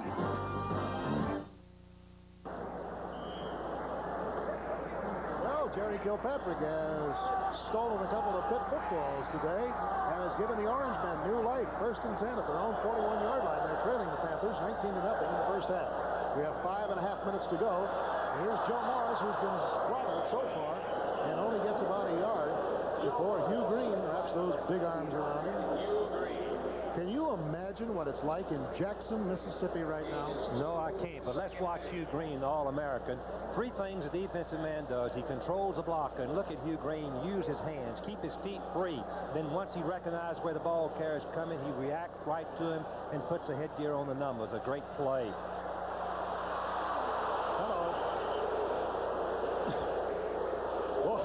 Hear the Pitt fans? Hugh, they're saying. Hugh. Oh, he is so fast. He's a fine young man. That's Frank Maloney, the coach, and I know how upset he is. His team cannot make any yardage. He cannot move the ball with opportunities. It's very discouraging. Well, it's 3rd down now, and 16 to go. Got any guesses what they might do? They're going to throw it. They're going to have to protect the passer, the toughest thing in the world to do. Watch it. Running for his life. Throws it short, but ineffective because it only goes to the almost to the line of scrimmage to Mandeville. Hugh Green covering him, who is literally everywhere. Don't forget, you know, Frank mentioned a good point about protection. Boyarsky just goes in there almost at will, and by contrast, Trocano can stand back there and really count the laces on a football. Pass protection is the toughest skill to master in the game. All coaches recognize this. And, of course, Pittsburgh, with their speed, are the toughest team to block probably in America. And that mismatch, you might say, has given one a very difficult time. 4th down, and here's the punting situation. High spiral coming down, and a fair catch called for at the 27-yard line by Troy Hill of Pittsburgh. So with 3 minutes and 41 seconds to go in the first half from the Carrier Dome here in Syracuse, New York, the Panthers are out in front of Syracuse 19-0. Bill Fleming along with Frank Broyles back at the Carrier Dome in Syracuse, New York, and there you see it, 19-0 with 3:41 to go in the first half, as Pitt now has a 1st and 10 on its own 27-yard line. McCall moving up as a split back and is given the ball as he sweeps to the right side, now reverses direction and comes back to try to set up some blocking, but there's nothing there. Nice defensive reaction, and Kilpatrick, incidentally, turned him inside, number 19, to stop him from going outside. Those of you who are interested in what happened in that Alabama-Mississippi State game, Dana Moore kicked a couple of field goals for Mississippi State in the 2nd quarter. That gave him a 6-3 lead. Then Alabama driving in the closing seconds had the ball on the 4-yard line of Mississippi State, and Don Jacobs, the tied quarterback, fumbled the ball. The Bulldogs recovered and preserved the victory. I would guess the biggest victory in the history of Mississippi State University. Could be right, Bill. Spiral pass is caught. Willie Collier out of bounds at the 47-yard line for Pitt. One thing that Chicano has is pass protection, and that is the foundation for a successful pass offense. Watch the protection of the line of the guards. Look at their technique. Then Chicano starts and throws, steps and throws to the out pattern, and Collier comes back and takes a fine catch, gets in bounds on the ground before he goes out to complete it. Another 1st down. Look at the time he's got. Little release out here to the right. So Joe McCall, who had caught a touchdown pass earlier, has about 1.5 yards, maybe 2. 2 minutes, 33 seconds to go in the first half. Pittsburgh has a built-in 2-minute offense, Bill, because they're a passing team, and that's Trocano's stats, 11 out of 19, 124 yards. He's getting a good workout. Pittsburgh has 13 first downs here in this first half. 2nd and 8. Checking the play. Nice pocket for him. There's McCall. slips as he tries to go backward. He's short of the first down. Jim Collins there to stop him. Jim Collins at linebacker is really a very fine football player, the best defensive player. He's backing up, trying to play the ball. Watch his reaction coming forward. Once the ball is thrown, he's got to get McCall, number 34, down. They both slip a little bit, but he's able to bring him down. Third down, about a yard and a half for the Panthers on the 45-yard line of Syracuse. Pitt leading 19-0, 1:55 to go in the first half. Stepping outside is McMillan, and if he goes, he goes. Down the sidelines for a touchdown. Once he breaks to the outside and gets a step and a half on the defender, there is just no way to catch him. Number 15, Russ Pitts, is the only defender that really had a chance. And when he missed the tackle, Arcoplain, the safety man, number 20, did not have the speed to catch him. And that's surprising. It is to me, anyway. Oh, he is tough. He's got the bigness, too. Look at the thighs on him. You know, he's a power runner. He's a great blocker. What a valuable asset Randy McMillan has been to this Pitt team. That makes it 25-0, and Dave Trout will try to make it 26. He nails it. Look at that again. It's so quick, Frank. Yes, it does. You're going to get good blocking by Pryor, number 84. And, of course, McMillan breaks outside. 15 Spitz was not blocked, but he couldn't catch him. Now watch the speed of this big man. That's tremendous speed. He now runs the free safety, Arcoplain, number 20, in for the touchdown.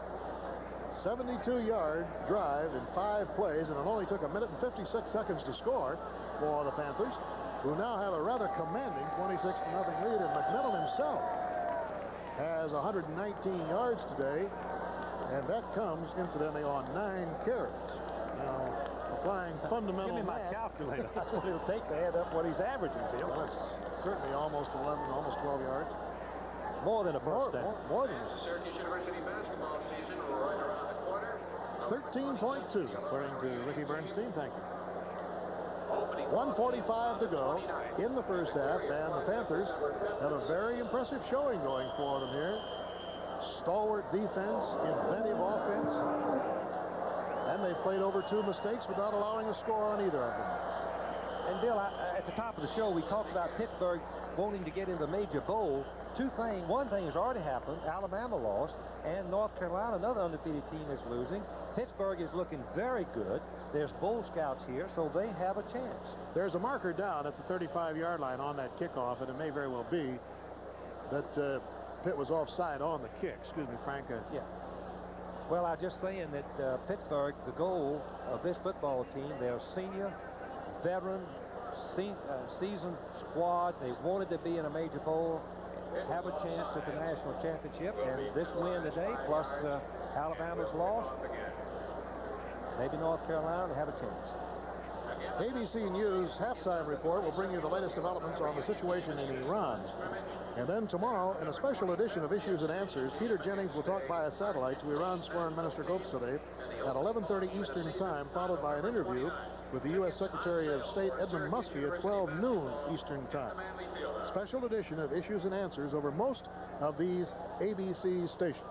We're standing by almost every hour for good news on the hostage situation. We hope it's forthcoming very, very soon. Wouldn't it be great if we could get them home right away? A great Thanksgiving. Copeland still can't run it out. Now the fans are getting on him a little bit. They figure maybe he should have run that one out, but you know, when you see all that incoming mail, Frank. Good call, Bill. I would not run it out. The ball was kicked too high. The defensive covers were right down inside the 20. I doubt if he could have gotten it past the 10-yard line. First and 10 at the 20. Minute and 45 seconds to go in this first half. Syracuse really has not had much in the way of field position in this entire first half, but that's what you run up against when you have a team that is so outstanding defensively. Now, for the first time, Warner has an opportunity to throw the ball, and Mandeville gets his nose on the 25-yard line. Steve Fidel on the 58 running down. First time really that he's had time to throw, and still he had to go to the short man because the coverage in the defensive secondary was so good. Well, what happens is Pittsburgh's just rushing 3 men. You can see that all the receivers are covered. There are big gaps, so they can double team all 3 of their rushers, I should say. Then he has to dump the ball off, and Jackson, number 87, misses it before Fidel brings him down. Big draw. Warner fires it complete. He's got Zambuto at the 40-yard line. Grant tried to bow deep and went back to the 38. Frank Maloney is pleased about that. That's the 6th completion for Syracuse.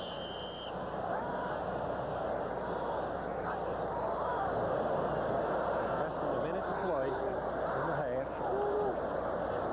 Oh, there goes Boyarski, and they ride him out of the play. Out of bounds goes Warner to try to stop the clock with 46 seconds to go. It's only the second first down this quarter, by the way, for the Orange men, who are trailing 26-0. You know, it's very difficult to draw up an offense against Pittsburgh defense. Pittsburgh's in a prevent defense, and Bill Neal, number 66, gets blocked inside, opens up a running room for Warner, but he doesn't want much yard, just get out of bounds and stop the clock. 2nd and 11. Warner ducks back up inside, and he gets a first down at the 48-yard line.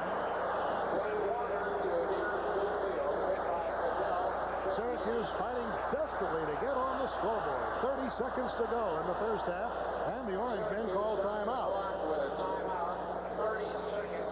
You know, the play by Warner, the last play by Warner, I think, was the best play he's made all day, because Pittsburgh had the rush.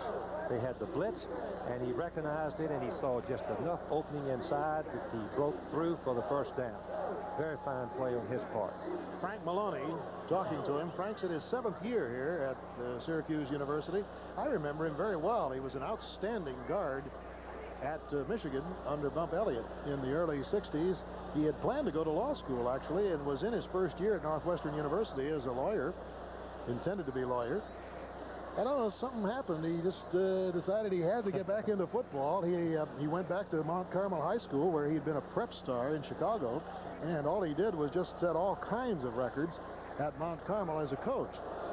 And then he went back to Michigan as an assistant, and finally worked his way up to a head coaching job here at Syracuse University. And although we had, I think, a graphic a little earlier, it was 0-13 against Penn State and Pitt, the 2 biggest rivals, and it looks like it's going to be 0-14. I think Syracuse has done very well, Frank.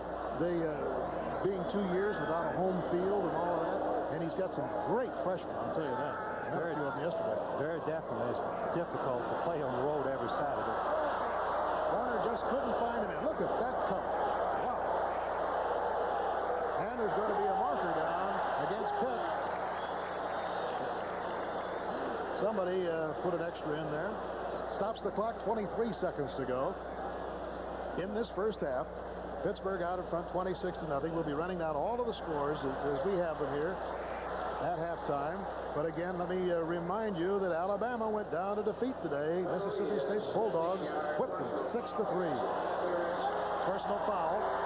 Bill, we're going to go back and watch Hugh Green rush the passer. Watch number 99, All-American, 2 years in a row, cinch again this year. Actually is dropping off momentarily. Now let's see what he does. All of a sudden, he wants to go back. Now he's going after the quarterback, and he moves in and makes the play, and then someone else came along and piled over, I guess, and caused the penalty. Let's watch it again. Boy, that Hugh, you see Hugh just pour that headgear in onto the numbers. What a great player he is. I see what happened. One of the Pitt players thought there was a late blocking hit on the part of Syracuse, and as the Syracuse player went down there, it looked like the Pitt player just gave him a little knee right in the ribs. And it was detected by the official as unnecessary roughness and a personal foul, and so it makes it first down for the Orange men. 23 seconds to go in the first half. I believe this is the deepest penetration they've had, 35-yard line. Very definitely, and they've got a chance to throw for the end zone, I guess, Bill. I would expect Pittsburgh to blitz and try to pick them up man for man and try to tackle Warner for a loss, and they've had luck with it. They have Syracuse has not solved the problem of pass protection. Hadn't found the remedy yet. Out wide to the right is Mike Dombrowski. Plays behind Benji Pryor. Warner down the middle's got Dombrowski. First down at the 17-yard line. Stops the clock with 17 seconds to go in the first half. What a great catch he made. In traffic, wasn't it? As we watch it again, Warner makes a good throw. He's throwing over the linebacker's head. He has to drop it in, and you can see that he's going to get hit by Flynn and White. Excuse me for calling in Dombrowski. I meant to say Marcus Hackett. Marcus Hackett was the receiver on that one, and Paul Zambuta was the receiver here. 10 seconds. Well, Bill, they've got to throw it across the goal line. They've got to throw it quick and throw it and let someone try to run under it. Hadn't got much chance. 10 seconds left to play in the first half. Guess I'm so used to looking at those tight ends in Pittsburgh. That's right. Confused with tight end and wide receiver of the Syracuse Orange Men. 10 seconds to go in this first half. Down to the end zone. He caught it at the 2-yard line.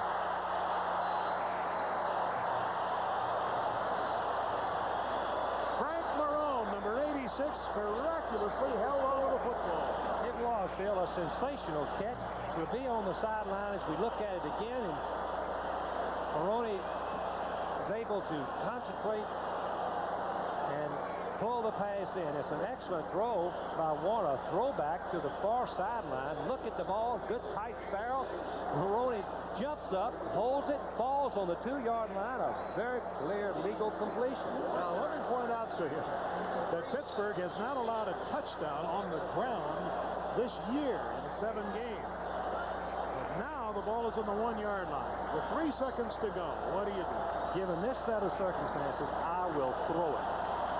If you remember, they couldn't make a first down back early in the second quarter when they had second down and 1. Hubert Oliver was the last man to score against Pittsburgh, and that was in the Fiesta Bowl a year ago on a 1-yard run. Well, I tell you, it would be fitting if little Joe Morris could punch it in there. The greatest runner in Syracuse history, number 47. A lone back. Mandeville goes in motion to try to spread the defense. They don't even react to it. Roll out. Great call and a touchdown by Warner. Absolutely super call by this junior quarterback.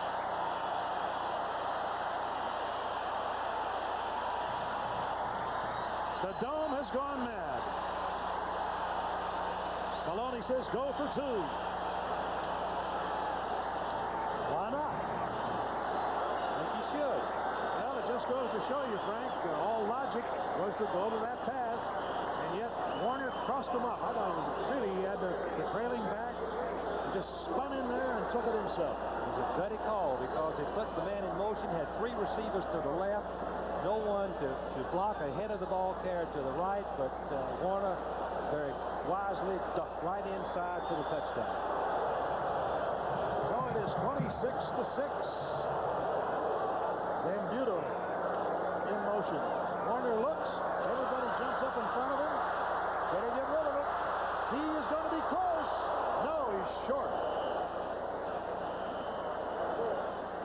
On the touchdown, it's an option play. Now, if you watch the blocking in the line of scrimmage, you'll be able to see the Syracuse defense keeps the Pittsburgh defense from penetrating right here.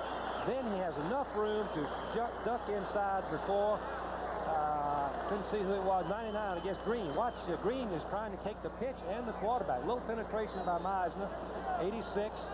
Green comes back in, but he could not deny the touchdown by Warner. Just a fine individual effort.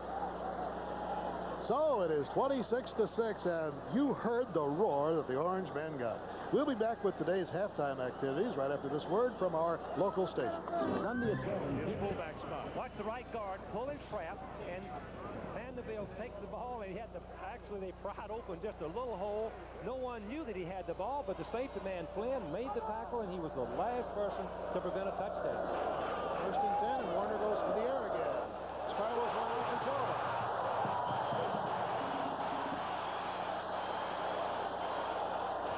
the 49-yard line. First down. How about that, Bill? What a fine fake. Over to the right, you can see Gilbert, number 49, crossing over behind Fidel, number 58. He's open momentarily. Warner right on target. Gilbert turns downfield, finally knocked out of bounds by Flynn, the freshman. First down, and it's in Pitt territory. Warner has the ball go right out of his hands, but it's recovered at the 49-yard line. Now, he did that, as a matter of fact, in the game last week, and they called it a fumble. It's the most unusual play. I'm going to let you at home look at it again. You're going to see Warner raise the ball up to throw, and somehow it slips right out of his hand.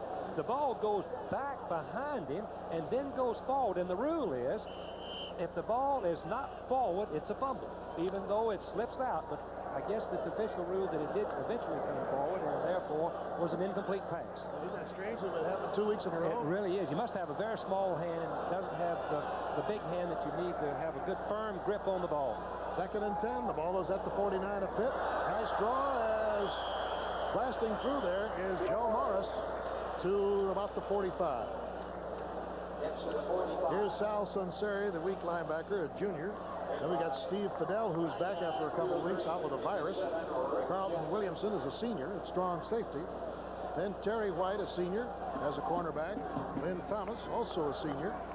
And at safety, where Tricano used to be, a freshman, Tom Flynn. Third down and 7. Gillaba crosses over to the far side. Big play here for Syracuse. Taking the ball to start the second half. Warner is snagged originally by Carlton Williamson and Greg Meisner. 48, Carlton Williamson. Fourth down. Fourth down. Well, at least with this field position at the 47 in Pitt territory, Jim Goodwill, the punter, has an opportunity to pin the Panthers back. That's the name of the game. Good field position. Try to get Pittsburgh to make a mistake. Oh, they're going to fake it. The ball is thrown to Gillaba.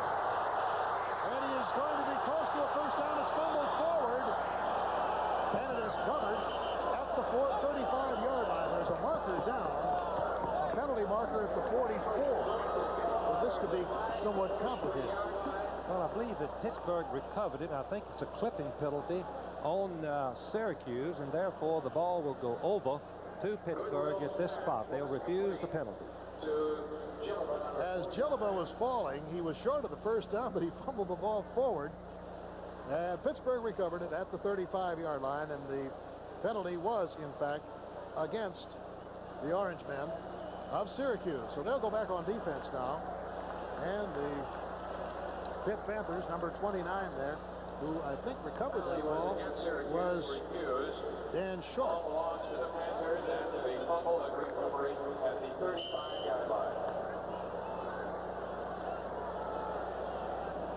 First down for Pitt, 13 minutes to go in the third quarter.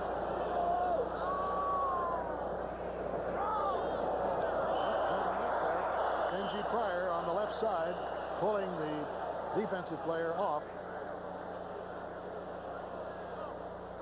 Frank mentioned a little bit earlier that you do hear sort of a buzz sound in this Carrier Dome, and it's caused apparently by the huge transformers that they need for the candle power and the lights. There's the penalty chalked off against Pittsburgh, back to the 30. You know, the same thing happens in the Astrodome and also in the Superdome. I've talked to the coaches that Arkansas played last week against Houston, had 4 or 5 penalties when they couldn't hear the quarterback snap count. It's a strange, strange sensation to hear it.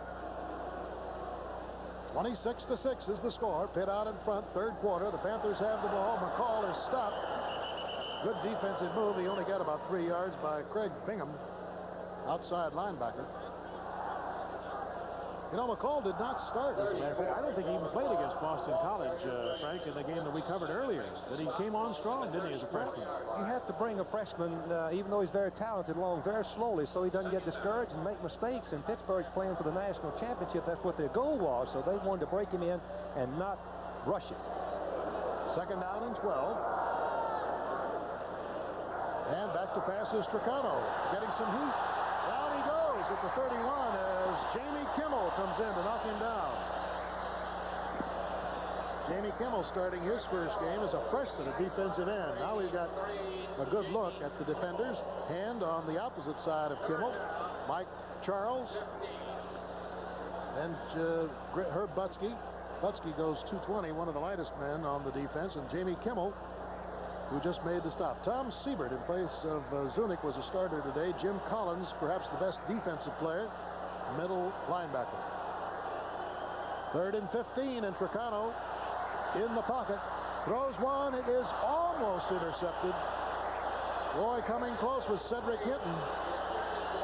And that brings a big roar because Syracuse actually looked better on its offensive thrust after taking the kickoff than Pitt did after getting the ball. I agree, Bill, and Kimmel's sack of Tricano is the first one since the opening game of the season against Boston College, so that's quite a feat. A couple of firsts today, huh, Frank? Yes. For Syracuse. Kepler, who's been averaging 29 yards in this game, kicks it. Ooh. Boy, there's a vicious tackle as Coben is cut down at the 37-yard line. And that's where Syracuse will have the ball when we return. Already we have seen Mississippi State upset #1 ranked Alabama, and in the 4th quarter, Arizona is leading 2nd ranked UCLA by 4. A touchdown that put Arizona ahead came in the 3rd quarter in a pass from Tom Honeycliff to Bill Nettie. Syracuse with the ball. I don't know what John McCollum was doing there, but he did a little backward dance to pass block and missed the call. I can explain it. He was thinking that snap was on the quick count. Let's look at the stats, and I think we can see that Pittsburgh still has a big decisive lead in first downs, commanding in rushing, convincing in passing, overwhelming in total. Turnovers the same, and a little bit more respectable in time of possession as Syracuse had 11 to Pittsburgh's 17, but still overwhelmingly Pittsburgh's favor. So it's 1st and 15 on the procedure penalty. 11:36 to go in the 3rd quarter. Pitt out in front, 26-6. But Syracuse has come to life here, particularly in the closing moments of the first half and in this second half. Ooh, it closes quickly, doesn't it? Warner saw that both of his receivers were absolutely blanketed, and he couldn't do a thing but eat it. You know what's interesting about Hugh Green as we look at him? You know, he really wasn't recruited primarily by the Panthers. Actually, Rooster Jones was the man they were after in Natchez, Mississippi, but film came up, and you know how that happens, Frank. You happen to see, hey, who is that guy? That happens sometimes, and of course Green has been a great football player, and he has the ability to rush as he did on that play, equal to probably any in the country. Meisner got his big paw on that ball and knocked it down. Is deflected by number 86, Greg Meisner. He's 6'4½", 250, so he's got good size for a tackle. And he has good speed, Bill. He was a tight end at one time, and he's moved to defensive tackle. One thing that Warner has not had is much pass protection. Look at that. 11 yards for little Joe Morris today, averaging 162 a game. Puts it right in there to Joe. Short of a first down, though. He has to go all the way down to the 46.5-yard line, and this will bring up the 4th down on the 35. Once again, Syracuse was in long yardage situation, Bill. One thing you want to try to avoid at all costs against Pittsburgh defense. They're too quick and they have too much ability to rush when you have to throw the ball. Jim Goodwill back to punt. Good high spiral, and Syracuse is down quickly on Julius Dawkins, forcing him to bow deep. And down he goes, and he almost lost the ball. Grabbed it at the last second. Fine pursuit after that good high punt. 24-second hang time. At least, Bill, and what great coverage. Craig Bingham was down and made a great play to force Dawkins. And of course, here's Monday night, Bill. Yeah, good reminder here. 9 o'clock Eastern on Monday night. The Bears and the Browns. Be a good matchup there as the Browns are coming off that tremendous victory over the Steelers. And the Bears have Walter Payton, the great ball carrier, led the NFL 2 years in a row and second this year. Ball on the 9-yard line. Handoff goes to McCall, and he was almost pinned back. Is still getting some pursuit and runs out of bounds at the 8-yard line. Well, the Syracuse fans have not had a great deal to cheer about, but they have been very vocal here, starting from the end of the first half when Syracuse got on the board. And that can't help but just inspire you on the field. It's very definitely, Bill, and you can see the difference in the Syracuse play. There's something about the fan support. The momentum increases that enthusiasm, and something good usually happens for you.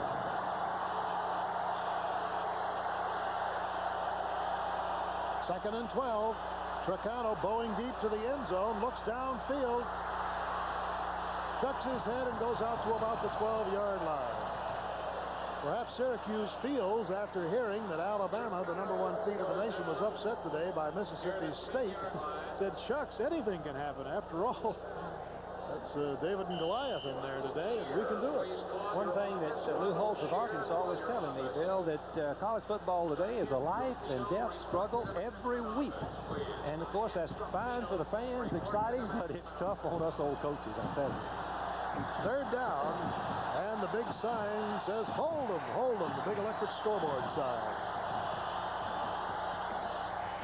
3rd and 9. Whoa, slashing through there for the first down, and very quickly getting it is Randy McMillan, brought down by Arkelpane. I tell you, McMillan has been the difference today. He has just been tremendous. We're going to look at from behind the defense. Look at the big split of the guards, and you're going to see just the wedge play right up the middle with Grimm, number 56, blocking 33. Collins off to the side and giving McMillan a chance to break into the secondary. Arkelpane, number 20, making the play. Big first down for the Panthers.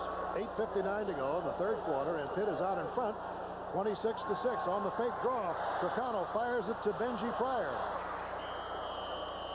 Out at about the 31. Complete to Benji Pryor. Defensive play by Todd Siebert. One thing that's impressive about the Pittsburgh team is that they'll throw from anywhere on the field. They don't care. Their own goal line. They have confidence in Tricano. They have confidence in their receivers. They believe that they have great pass blockers.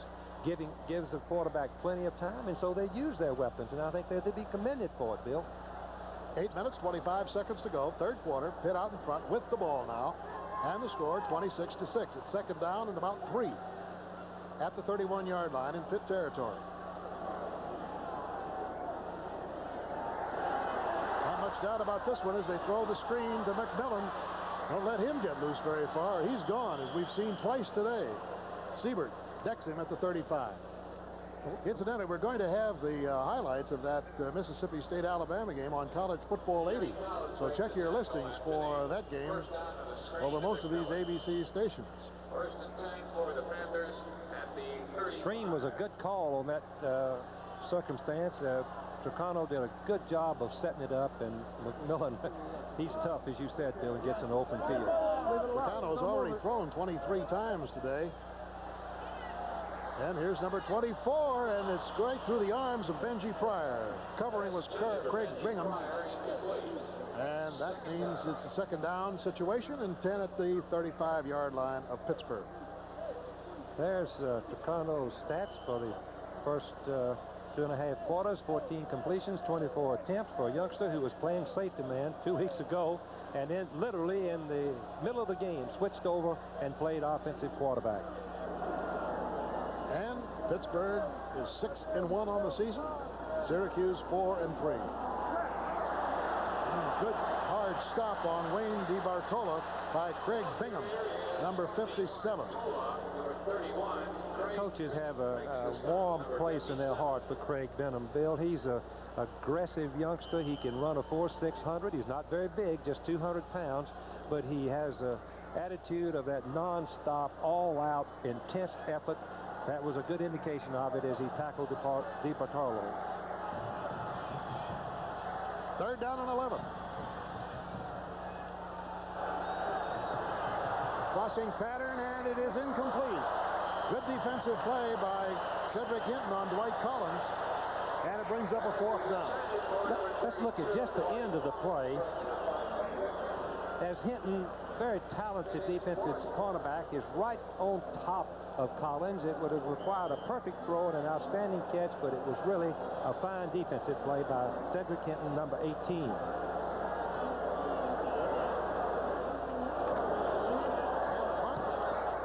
End over end coming down to Coban at the 30. Ducks his head and is snowed under at the 34-yard line. 37-yard boot, and with 6:49 to go in the third quarter, Syracuse gets the ball on their own 33-yard line, trailing 26-6. With about 6 minutes to go, the Wildcats of Arizona are still out in front of the Bruins of UCLA by 4 points. Already we've seen Alabama defeated, the number 1 team, and the number 2 team is trailing. Warner, beleaguered, down at the 25-yard line.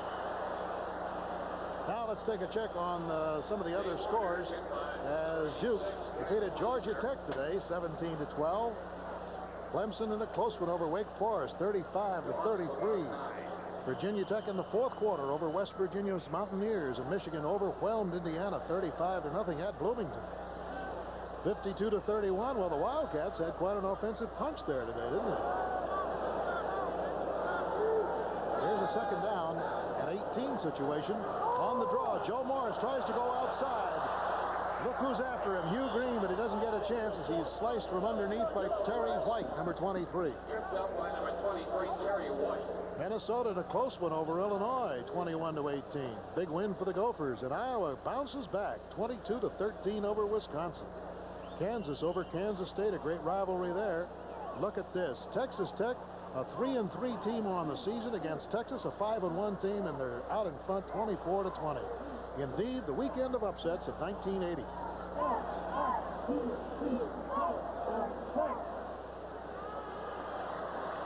Warner, and he's got Zambuto.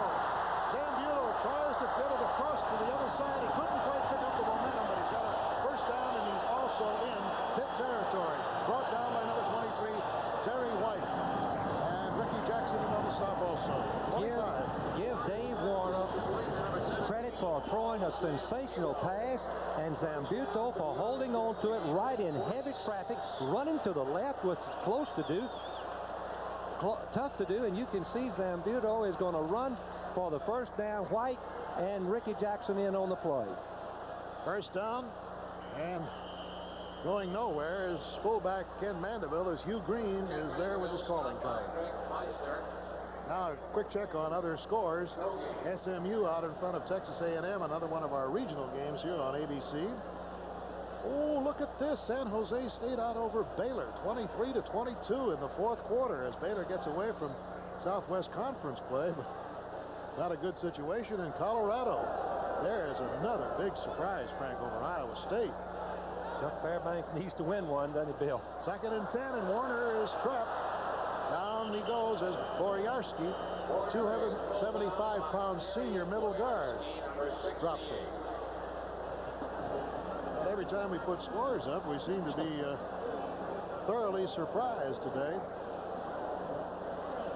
The Bell Edwards team continues to move. Great offensive team.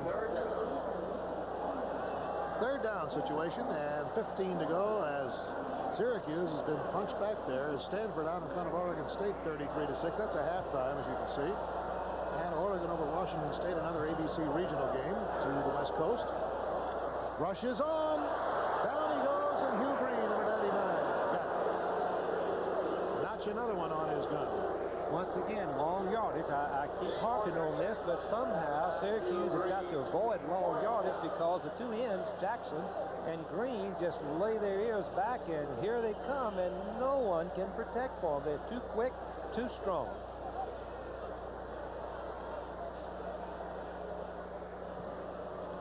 High floating kick coming down to about the 16-yard line. It's taken there by Julius Dawkins. Comes to the sidelines, up to the 25. On the cutback, goes to the 35. At the 42-yard line, he's down. And there is a marker. A marker was thrown in there. I have to wait to see. 43-yard punt on that and a fine 27-yard return. whether it was a Pitt player in there or whether it was a late hit. Well, Either. He signaled, the referee signaled flip. Let's see, maybe he's going to give us I didn't see it. Well, that's what it is, but I couldn't pick up who it was. Southern Cal leads California 21. One thing that teams are taught, foul shall not flip on punt returns. It's a very damaging penalty. Instead of having the ball close to midfield, they lose back to the 27-yard line. 3 minutes and 46 seconds to go in this third quarter, and Pitt is out in front 26-6. But frankly, the Syracuse team has played them, if not even, maybe even a little better in the third quarter. There's been no scoring in it. I agree, Bill. Syracuse is a different ball club this half. Putbacks with McCall coming up alongside of McMillan, who blasts in for a couple of yards to about the 31-yard line. Mike Zunick, number 48, brought him down, along with Jim Collins, who's been outstanding today as a middle guard, number 33.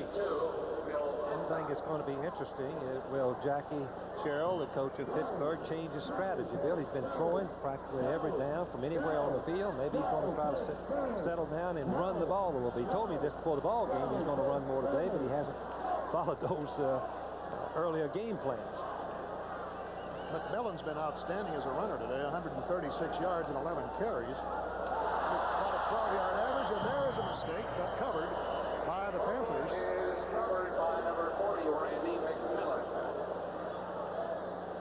Had 2 interceptions today, have not lost a fumble as such, as I recall they haven't. Let's look at that fumble again real quickly. From down on the field, you can see that McMillan had already gone for the all-tackle play before Tricano could get the ball to him, and then Tricano made an error and tossed it to him, and McMillan was lucky to get it back. 2 minutes, 35 seconds to go, third quarter. Straight back he goes on a 3rd and 11 situation. Nice play, burns it in there. Right at the 41-yard line. Benji Pryor. Benji Pryor is the receiver. Mock battle going on the sidelines. It is a Pittsburgh first down at the 41.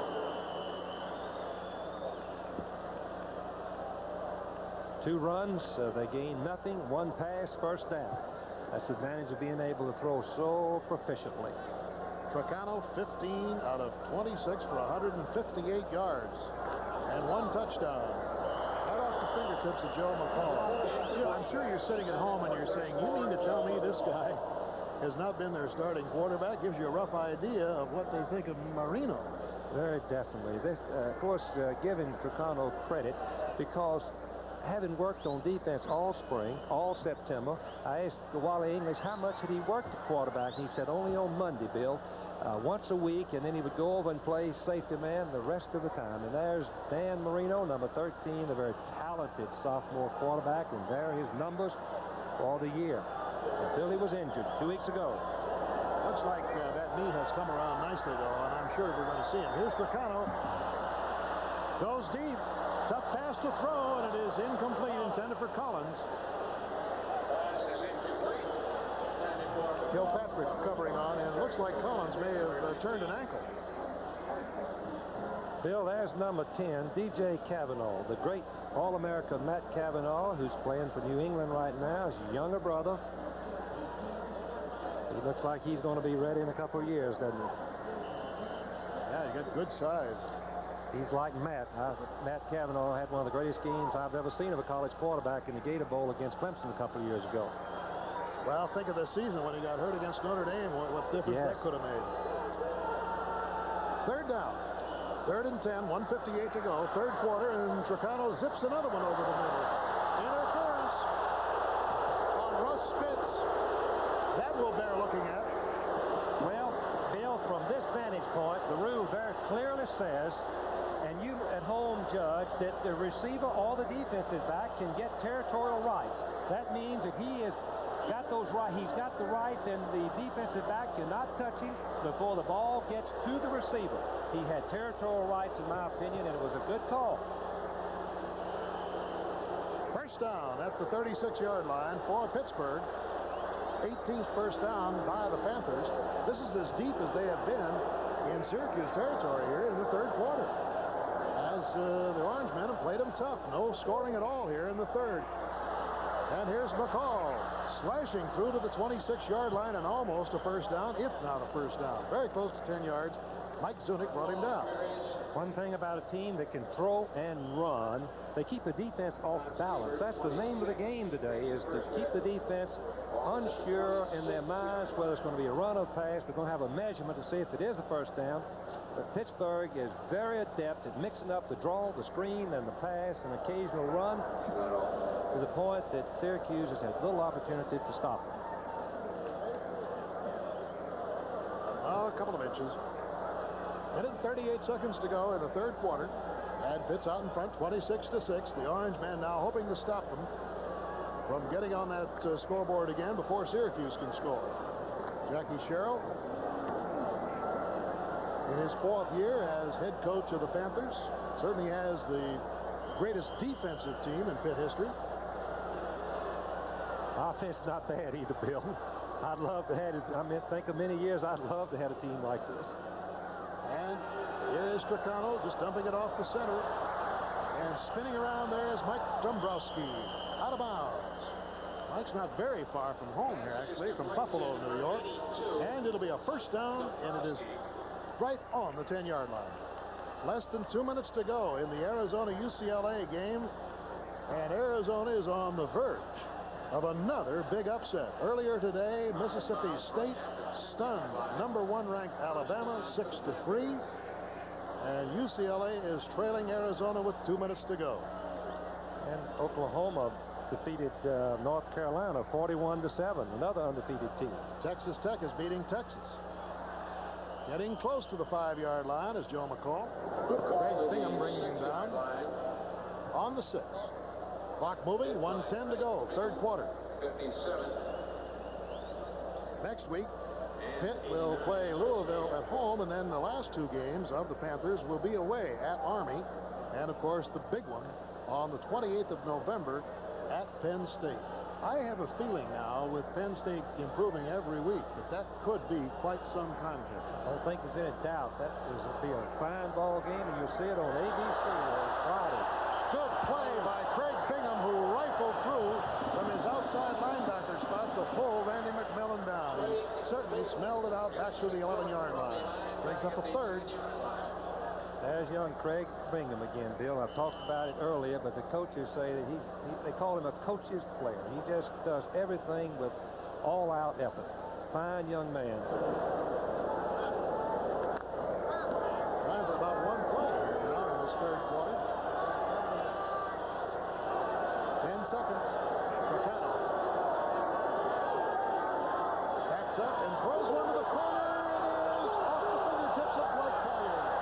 Willie Collier, who was over in the corner and covered by Russ Spitz. For a young man like Stracano, who's been over on defense, he recognized the blitz, the man-for-man coverage. He knew that Collier recognized it also. He's going to run right down the boundary, throw it up high, and hope that he could out-jump the defensive back. Good effort by the defensive back Spitz to keep it from being a completion. 3 seconds to go, third quarter. And here is Dave Trout to try for his third field goal of the day.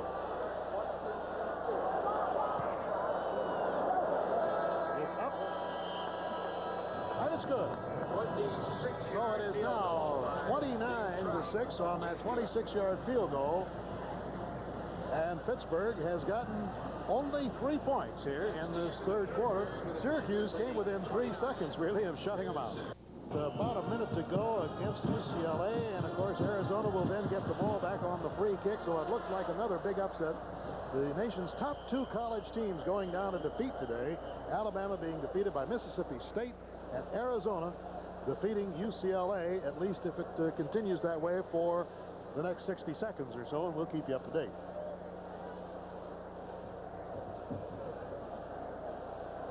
And we understand that Baylor has been defeated. The Bears, ranked number 11 in the nation, went down to defeat. They're playing San Jose State today, away from the conference game. So now as we begin this fourth period, Pitt is out in front, 29-6 over Syracuse, with the game pretty well in hand. And Joe Morris, who's been shut down almost completely today, gets only a yard.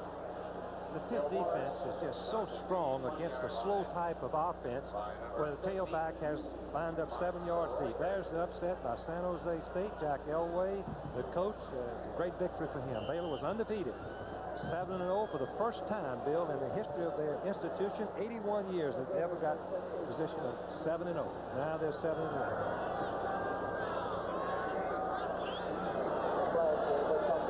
Alabama went down, Baylor went down, North Carolina went down. Only 3 undefeated untied teams now in Division 1A in college football. Ball up to about the 28-yard line. And Texas is taking its lumps today, 24-20. Oh, that's Southwest Conference, Frank. It's just wild. I was going to say the same thing. Arkansas has got a tough one tonight against Rice, playing without their starting quarterback, and so upsets seem, as you said, Bill, it could be Massacre Saturday. Is Jam Jones still out? Jam Jones is still hurt. Yes, he is. He hasn't played since the Oklahoma contest. Well, you know, Syracuse found out what it was like without Joe Morris in there when they played Penn State. Mark record knocks Ken Mandeville down at the 33-yard line. We're going to take a look at the stats, and of course they're still overwhelmingly in favor of Pittsburgh, but the one thing I want to point out, look at rushing, 19 yards, and when you have an absence of the ability to move the ball against Pittsburgh on the ground, you're in serious trouble. Well, particularly when you have the fellow who has the best statistics in the entire nation in your backfield. I mean, 162 yards per game is what Joe Morris had coming in. Now, the reason you won't see him at the top of the stats list, and Marcus Allen of USC is there, is simply because the NCAA has a method of determining the top rushers. You have to play in 75% of the games that have been played. Morris sat out 3 games, so that's the reason he's not up there. But you still can't deny the statistic. No, you can't. 160 yards a game is good against anybody. Pittsburgh are really outstanding on defense. It isn't going to be that come Monday morning. Here's Warner looking, and Hugh Green closes on him. Oh, and when you get hit like that, you know it. In fact, Warner is still down. Let's watch it again. You're going to see the difference. Really, what makes the difference of a great football player is his quickness to move once he wants to go somewhere. Ricky Jackson is coming from behind, but you're going to see Green right here hit him. That could be a shoulder, Frank. That's the kind of hit you get with those dislocations. The 2 defensive ends, Ricky Jackson is just nearly as outstanding as Hugh Green. Let's watch Ricky Jackson and just see exactly how he does come all the way across. He's lined up on the opposite side of the play. He recognizes the play. He moves. Now he comes in and helps on the play with Hugh Green. New quarterback, Jeff Fisher. We were glad to see that Warner came over to the sidelines. Okay. Shook his head a couple of times and said, wow, what happened? 3rd and 5. Fisher is a sophomore from Buffalo, New York. Ooh, what a block Mandeville put on the man who came through there first. Carlton Williamson was absolutely upended. Put right on his head by the fullback.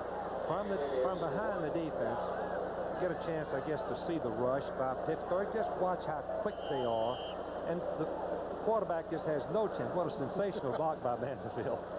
Then, of course, Fisher's trying to get outside, and Greg Meisen, number 86, makes the play. Fair catch by Troy Hill, number 22. And so with 11:48 to go in the ball game, Pitt out in front, 29-6. We'll pause for this message, and we'll be right back. Dave Warner, the quarterback, starting today for Syracuse, blinking a little bit extra and moving his head around as if he's trying to shake off that rather crushing tackle put on by Ricky Jackson and Hugh Green, the dynamic defensive duo of Pittsburgh. 1st down and 10. Collins in motion to the far side of the field, and Turcano makes the deep pitch to Joe McCall. Waits for the blocking to develop, and then is snagged, and he's down at the 41-yard line. You know, before we began today's game, we made a comment that Pittsburgh was going to need help in getting to a major bowl. Very definitely, Bill, and they have gotten the help today with Alabama losing. UCLA, of course, would not be affected by that because they are barred from the bowl. But then North Carolina was another undefeated team that got beaten, and USC cannot go, so Pittsburgh can move up and has very much an outside chance of getting to one of the three majors, and the selection will come in before they play Penn State, Bill, and November the 15th is the date. And that draw doesn't go very far, not quite to a first down, as Jimmy Collins makes the stop on Joe McCall. Clock moving, 10:59 to go in this game, as Pittsburgh has been very convincing today over a Syracuse team that has been very gritty. I agree with your analysis of it, but on the top 20, Bill, I wanted to mention we have 5 teams in the top 20 have lost today, and if UCLA loses, that would be the 6th one so far. Pitt has rushed for 200 yards today, by the way, and Syracuse for 32. And here's another surprise coming up. Texas has been defeated by Texas Tech. So Texas Tech has done it today. Texas was 2-1 in the Southwest Conference race, and Texas Tech 1-2. So they're now all even. Baylor is still undefeated in conference play. They've won 5 conference games. The Panthers leading with a 1st and 10 on their own 46-yard line, and Tricano looks and throws deep. He's got Collins. This is going to be a touchdown. Dwight Collins underneath a perfectly thrown football, splitting the 2 defenders and going all the way, a total on the play of 54 yards.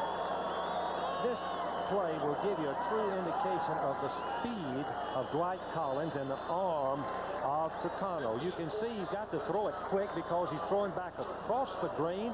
He lets it go as far as he can, and Collins just outruns Dryden, number 21, and the free safety, Arco Payne, should have been back. He wasn't, and another touchdown for Collins. And another extra point for Dave Trout. And that just does put the game out of reach without any shadow of a doubt, 37-6. So Pittsburgh, with 10 minutes and 4 seconds to go in the ball game, has increased the lead. 36-6 as Pittsburgh is out in front of Syracuse now. And we do have a final on that Arizona game, and the Wildcats did it. They upset UCLA 23-17.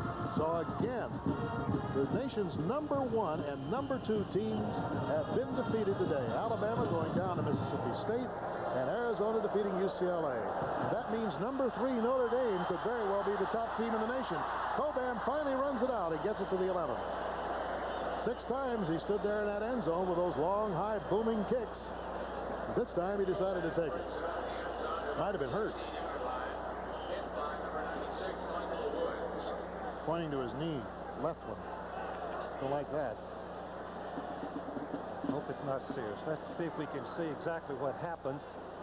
You can see that the knee buckles right under him, and he is in pain. There's no doubt about it. He's been carrying off the field. We hope that it's not serious.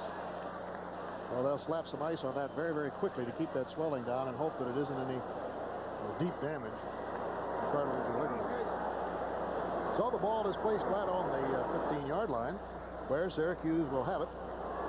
Dave Warner, who was knocked a little bit goofy there for a moment earlier by Green and Ricky Jackson, is back in the lineup. There's the man who did it, Dwight Collins, and how's he for a freshman? I'll tell you, he has speed that just is unbelievable. Bill, that was his 6th touchdown pass since he's been moved to wide receiver. He's basically a running back and was moved there after the 3rd game, and he's caught 3 for 86 yards and 1 TD. Here comes Warner, shuffling across and diving down.